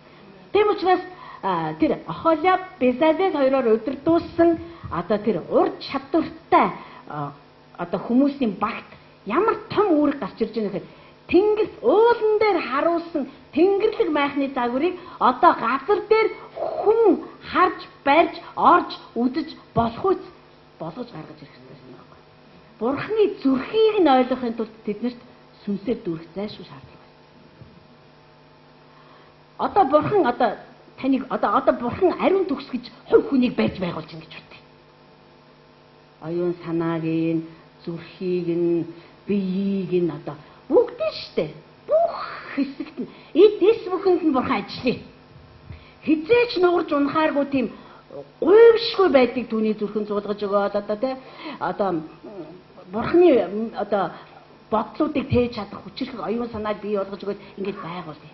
Харин үүнийг ариун сүнс бидэнд харуулахдаа бурхан надаас яг ямар хүнээ хүсээд идэх тэрийгэ гаргаж авах гэдэг юм байна гэдгийг бид нар олж хардаг байхгүй. Бас бурхан бол зүгээр нэг тэгээд та нар нэг бас нэг тамиг татчихгүй хүн шиг арх уучихгүй хүн шиг гэсэн явж яж бада гэж биш.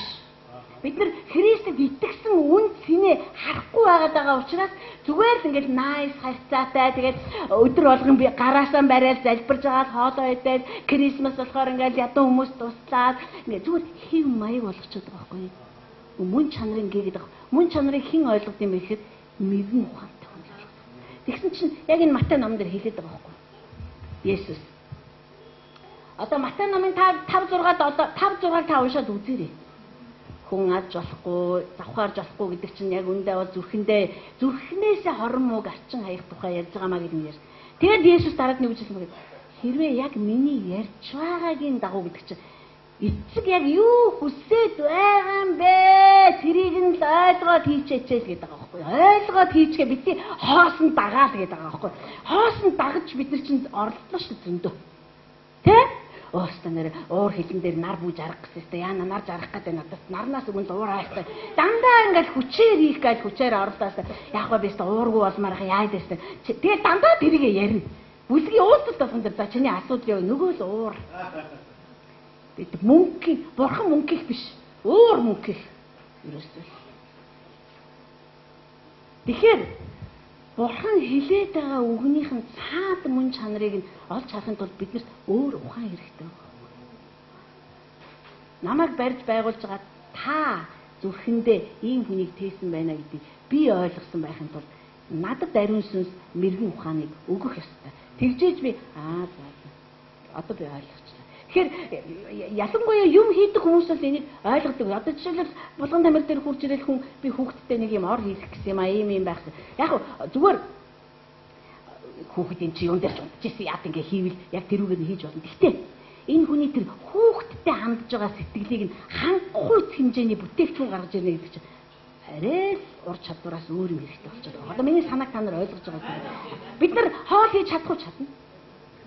Гэхдээ нэг тийм юр бусын одоо бүр нэг хүүхдүүд хүртэл хэлдэг ш. Йоо ээж таны тийм л хоолыг идмээр байхаа гадаадд явсан тэд нар мартахгүй ээжийг өгсөн ч мартахгүй.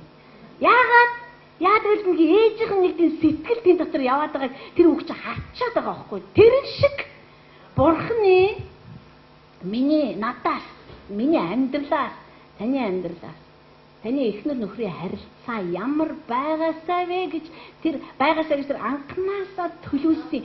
Тэрийг би ойлгохгүйгээр юу бүтэх юм бэ? Бис яг тэр эмэгтэй шиг тийм даруух эхнэр байна. Бис яг тэр эрэгтэй шиг тийм байна. Бид нар хин нэг шиг байхгүй байхгүй да уучлаарай. Яаж ч гэчихэд би хин нэг шиг болж чадахгүй шүү дээ. Харин би яг ямар байх ёстойг тэр надад харуулах ёстой байхгүй. Тэрэнд ч ухаан хэрэгтэй. Би тэрийг ойлгочмоор байна шүү дээ. Бидний гэр бүл, миний гэр бүлийн зорилго юу? Ямар хувь тавилангийн гэр бүл гүйцэлдүүлэх ёстой юм? Та энэ гэр бүлийг одоо бүтээж байхдаа яг зүрхний чинь хүсэл юу байсан? Энийхэн дагуу би барихын тулд надад мастер барилгачингийн мэрэгэн ухаан хэрэгтэй. Паул өөрийгөө хэлсэн би бол мастер барилгач юм. Тэгэхээр Паул Коринтын сүмийг барьж байхдаа, Эфесийн сүмийг барьж байхдаа одоо Колоссай, одоо Филиппой сүмүүдийг үүсгэж барьж байгуулж Галатыг бий болгоод барьж байгуулж бурхантай хамтарч ажиллаж байхдаа бурхан энэ сүм дотор тавьсан тэр юмыг харчаад байсан байна. Тийм учраас тэр өөрийгөө би бол барилгач юм аа гэж хэлж чадаад байгаа байхгүй да. Тэгэхээр бид нар байшин барьсан ч тэнд зүгээр л байшин барьдгүй шүү дээ хүн. Тийм ээ? Бүх сэтгэл, бүх зүрхээ тэнд шингээж барьдаг байхгүй. Түүнчлэн бурханаас бидний амьдрал төлөвлөсөн төлөвлөгөө хүсэл зорилго надтай хамаарах энэ тэрийг би харж чадах мэрэгэн ухаан надад хэрэгтэй байхгүй. Хэрэг тэр мэрэгэн ухаан байх юм бол би зүг барьна. Тэгвэл энэ бол зүгээр л нэг Есүс итгэж байгаа тэгэл аюу гой аятайхан харилцаатай тэг хүн болгонд найр тавьж өгөөл хүн болгоныг өөрийнхөө биш Есүсийн хайраар хайрлаад ингээд явах амьдрал юус биш. Тэгэхээр мэрэгэн ухаан бол яг тэгж барьдаг. Тийм учраас Сүлд Мосе энэ ч аюу түүхтэй байхгүй. Тэр майхан сүмийн бүтцийг Мосе л харсан байхгүй. Нөгөө Безалел, Охолиаб хоёр хараагүй байхгүй. Харин тэр хоёрт Мосе ирээд тайлбарлах хэрэгтэй гэсэн. Яг ийм байх юм шүү. Яг ийм материал авах юм шүү. Тийм биз дээ хүүхдүүдээ бид нар хутас сонор захиалгаар оюулвал бид нар тэ өнгийн мань буруу сонгосон байвал уурлна. Тэр байтугай бүр өнгөнийх нь одоо өнгөн хүртэл хувьссан байвал бид нар дургуутсан шүү. Гүйгүй би яг ийм бүдэг ягааныг хүссэн байхгүй да. Та гэсэн чи тотыг сонгоцсон байж. Та яг миний хүсээд байгаа ямиг гаргаж ирж чадахгүй байна. Тэгэхээр бурхны яг хүсээд байгаа ямиг нь гаргаж авах ухааны чинь би мэрэгэн ухаан гэх гээд байгаа байхгүй. Йоо амар олон өгүүлбэр ярьсны эцэстээ хэлсэн шүү. Бурхны хүсээд байгааг нь ойлгочих ухаан бол энэ дэлхийх биш байхгүй. Тэгэхээр энийг чинь бид нар теологийн докторантур сураад ч олохгүй. Энийг зөвхөн Бурхантай хамт амьдарч иж бид нар ойлгоно. Миний амьдралаас тэр юу хүсдгийг би ойлгох чиний мэрэгэн ухаан миний дотор боловсрох юм бол би бусдаас тийм юм хүсэхгүй байхгүй. Яг над шиг амьдрал, яг миний амьдрал үгүй бид нар тус бүрдээ мэрэгэн хүмүүс мэт өөрсдийнхөө амьдралыг барьж эхэлнэ шүү. Тэгэхээр энийхээ өхий ариун сүнс бидэнд өгөх байхгүй.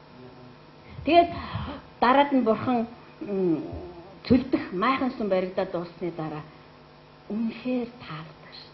Йоо яста яг миний хийсний дагуу. Бурхан зүгээр нэг тийм майхан тийм боронгтой ягаан өнгөтэй нэг Бурхан тэнд чинь бүх юмыг нь шин гэрээгээ бэлэгдэж хийж байгаа шүү. Шин гэрээний газар дээрх тусгалыг тэнд байгуулсан л байгаа хгүй. Энэ Безалед, Охоляб, Моше 3.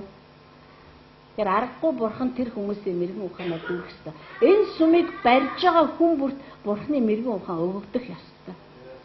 Бурхан энэ сүмийг юуны төлөө, хэний төлөө, хаана, яах гэж байгуулсан бэ гэдэг тэр зүрхийг нь бид нар мэдэхгүй юм бол бид нар буруу барина.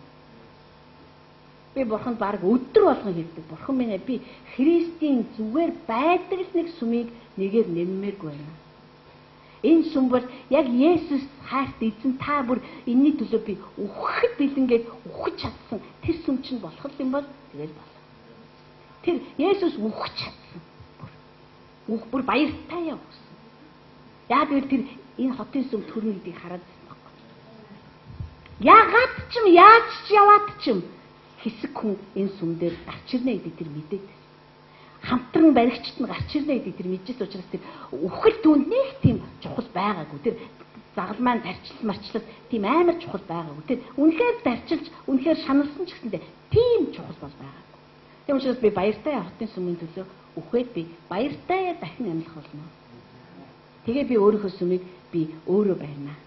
Тэр сүм миний ажлуудыг хязгаарлахгүй. Тэр сүм намайг орохгүйгээ мань шийдэхгүй. Харин тэр сүм үргэлж надад нээлттэй. Би тэр сүм нээлттэй биш ээ. Ямар тэнэг үгүй. Тэр сүм үргэлж миний аврах газар байх болно.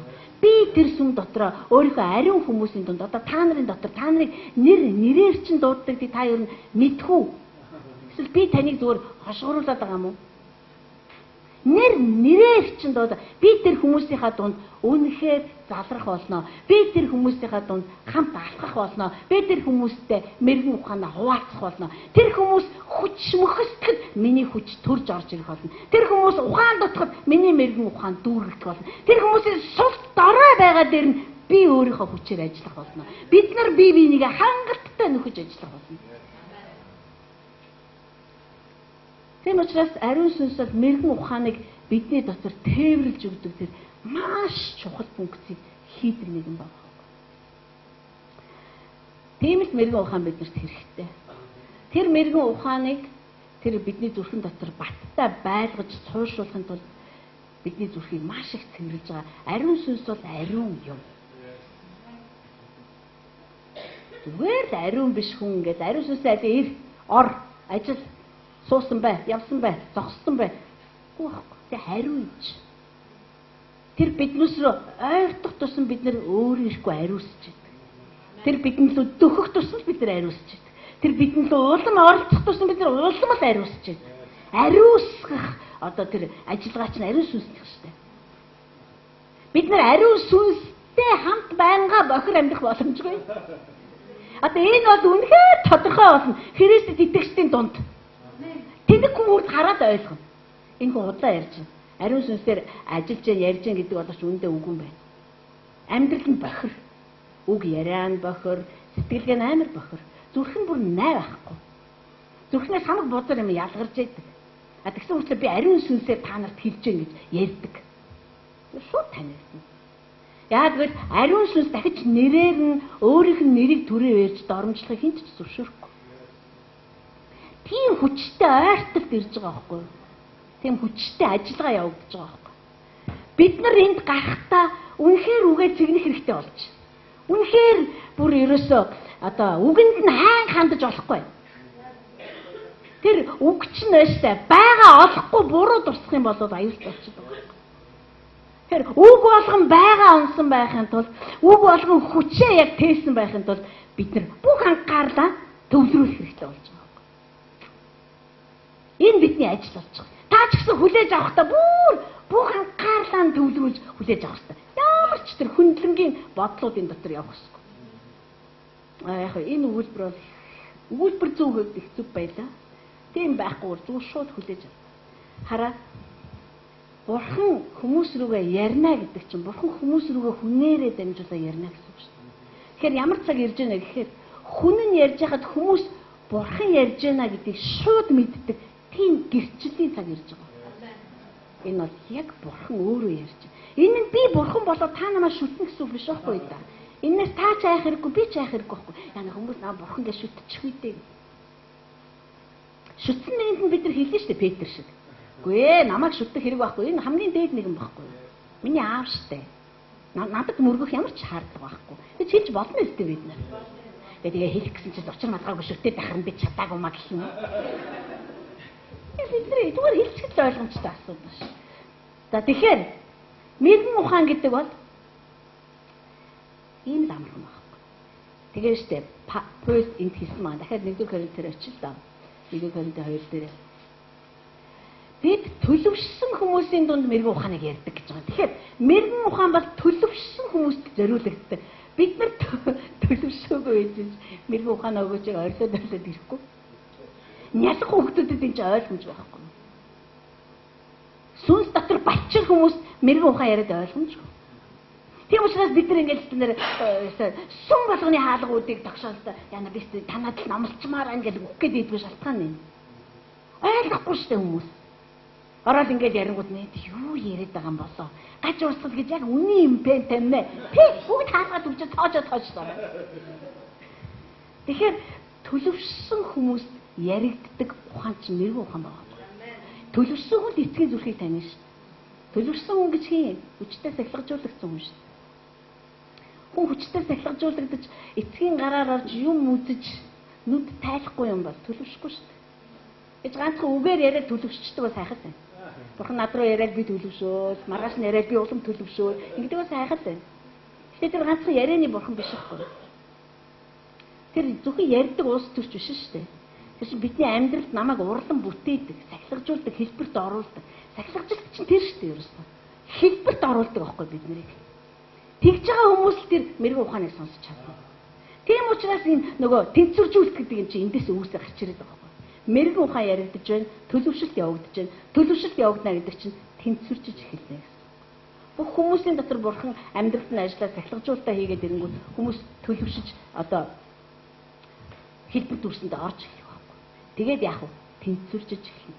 Хотын сүм тэнцвэржийн цагт энэ үнэхээр гайхалтай юм байна. Одоо бид нар бүлгийн уулзалтууд хийж байна. Бид нар тэр төөрөө тэнэ явцсан хүн юм баг байхгүй тий. Бид нар нэг ойлголтын дотор байж чаддаг. Бид нар цаашдаа энэ тэнцвэржүүлэх гэдэг юм руу улам их ойртох хэрэгтэй. Тийм учраас би өөртөө хизээ таана шиг болох бити тэгж маягл. Эсвэл би нэг яана гэхээр болдог ч юм биш. Тэр маягийг зөв хажууд тийш нь орхиод тэнцвэржүүлэлт рүү хамтдаа урагшаа. Төлөвшөлт рүү хамтдаа урагшаа. Нялх балчин хүүхдүүдийн хэрэггүй үн цэнгүй зодон зохионыг орхиод Христийн дүүрэн байдал руу хамтдаа урагшаа. Болдог бол хэнийг ч үлдээмээр байна. Болоосоо гэж их хүсэж байна. Бүгд хамтдаа Христийг мэдэх мэдлэг рүү явах юмсан. Нэг юм ярьж нэг юмар амьсгалах юмсан. Нэг юмны төлөө зүтгэдэг байх юмсан. 1 2 3 гэж сугартан татдаг байх юмсан. 1 2 3 гэж ижил хүчээр нураадаг байх. Тэгэхгүй тийм хоёр хүн станараа өмднийхөө бүсийг тасралтж зүтгээл хойно хідэн хүн ингээд тэрийж гэртээ дэмэргүй. Хотын сүмийн хувь тавилан энэ биш. Хотын сүмийн хувь тавилан бол нэгдмэл хүчийг зангидаж чаддаг газар. Хотын сүмийн хувь тавилан бол бурхан эцгийн бидэнд байгуулж өгсөн тэр загалмай дор хорогдож чаддаг газар. Дарууслынхаа байр суурийг алдаж гээдгүй хүмүүсийн амьдардаг газар. Хотын сүм бол мэрэгэн ухааны тасралтгүй урсгал дотор амьдарч чаддаг сүм. Хотын сүм мэрэгэн ухаанаар дутхгүй учраас хүмүүсийнх нь амьдрал нь яг Бурхны зүрхэнд байгаа төлөвлөгөөний дагуу баригдаж чадах болно. Бид нар хотыг барьж байгуулах тэр зүрхийг бидэнд өгөх учраас хотоос хүсэж байгаа хүслээ бидэнд мэдүүлж өгөөд Бурхан мэрэгэн ухаанаар хангах учраас бид нар байгуулж чадах болно. Яа тэгэл ариун сүнс биднэрт өнөөдөр энийг танилцуулж байна. Танд нэг юм бодогдохгүй байна уу?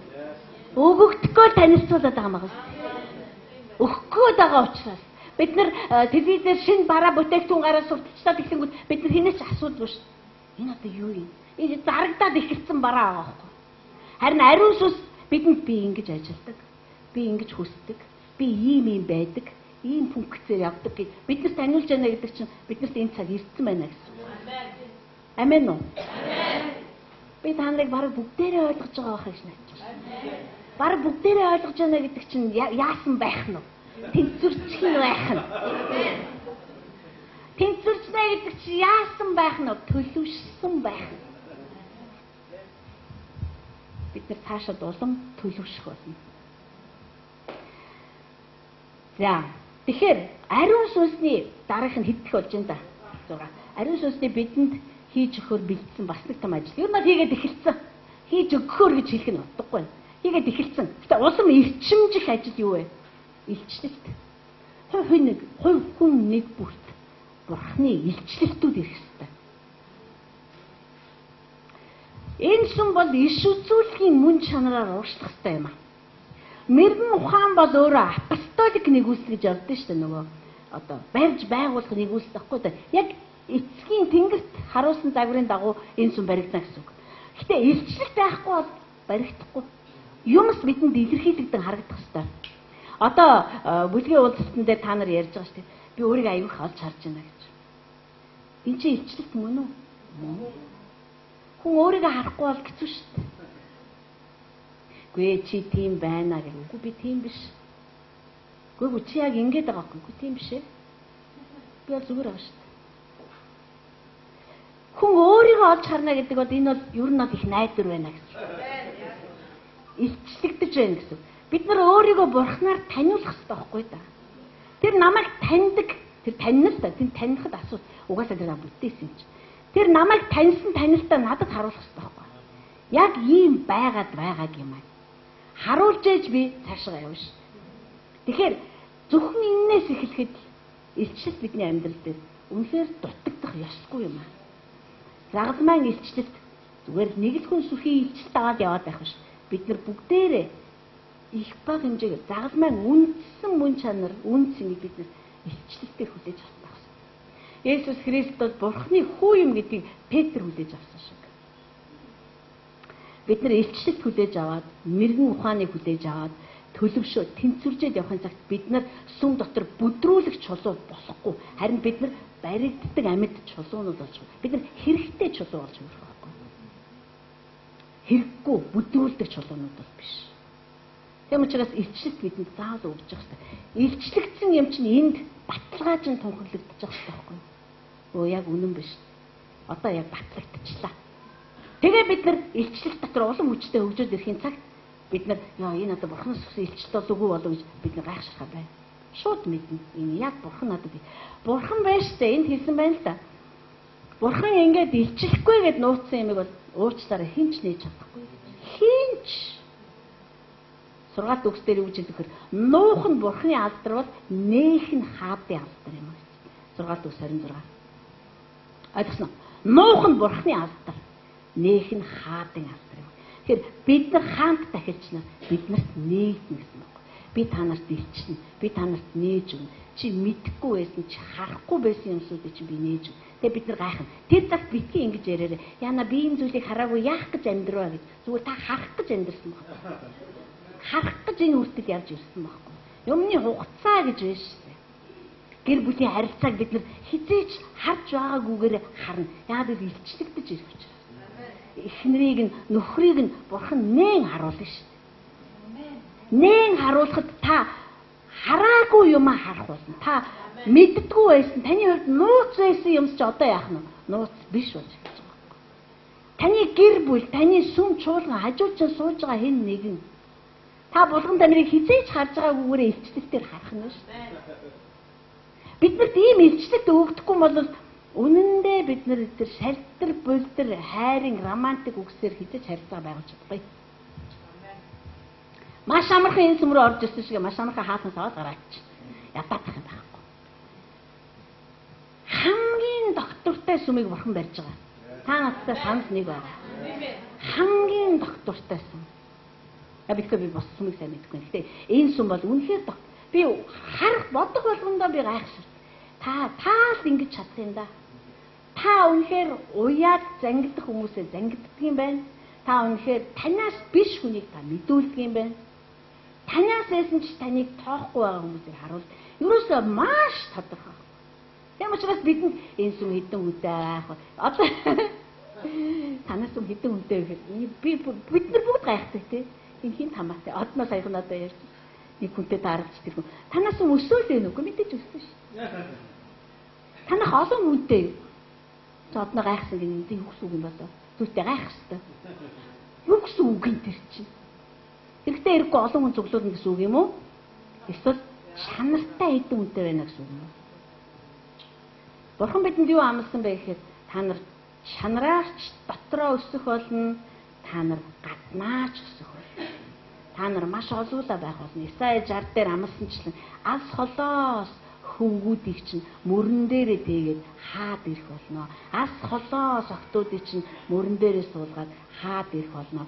Та нарт үйлчлээгүй үндэстнүүд утаанд оромжлогдож газрын хөрснөөс арчигдах болно. Далайн баялаг тааных болно. Монгол далайн гацтай болно гэж баярлах чинь бүр цаашаа. Одоо яг л бидний оюун сан ойлгохгүй ч болно. Аргагүй энэ Тэнгэрийн мэргийн ухаанаар ойлгогдсон юм баггүй юу? Бид нар энэ өнгөрсөн 2 дахь өдөр энийг тунхагласан тий. Цаг нь нэрсэн учраас бид нар ч ястаа нэрэ бахталтай тунхаглалаа ш. Таштаач бид нар тунхаглах болно. Бидний үгэнд биш, бидний амаар ярих түүний үгэнд биелэлт нь оршдог. Миний зохиосон үгэнд бидний хий хоосон мөрөөдөл биш. Харин Бурхны урьдаас тогтоосон мэдлэгийн дагуу төрөн гарч ирэх тэр үндэстэн бид нар тунхаглах хэрэгтэй байхгүй. Чиний бүх эрх баригчдыг чинь би амар тайван байлгах болно. Чиний дотор шудраг ёс баталгаа чинь тогтох болно. Шудраг бус үйл явдал сонсогдохгүй. Хот дотор чинь хүчирхийлэл дээрэмдэлт гэж юм байхгүй болох болно. Энэ бид нар мөрөөдсөн биш. Энэ түүний үг байхгүй. Энэ түүний бидэнд өгсөн үг. Тийм учраас бид нар энийг тэр газар тунхагласан. Тийм учраас диавол саарл ордноос биш. Харин бидний цугларалтаас айж байгаа байхгүй.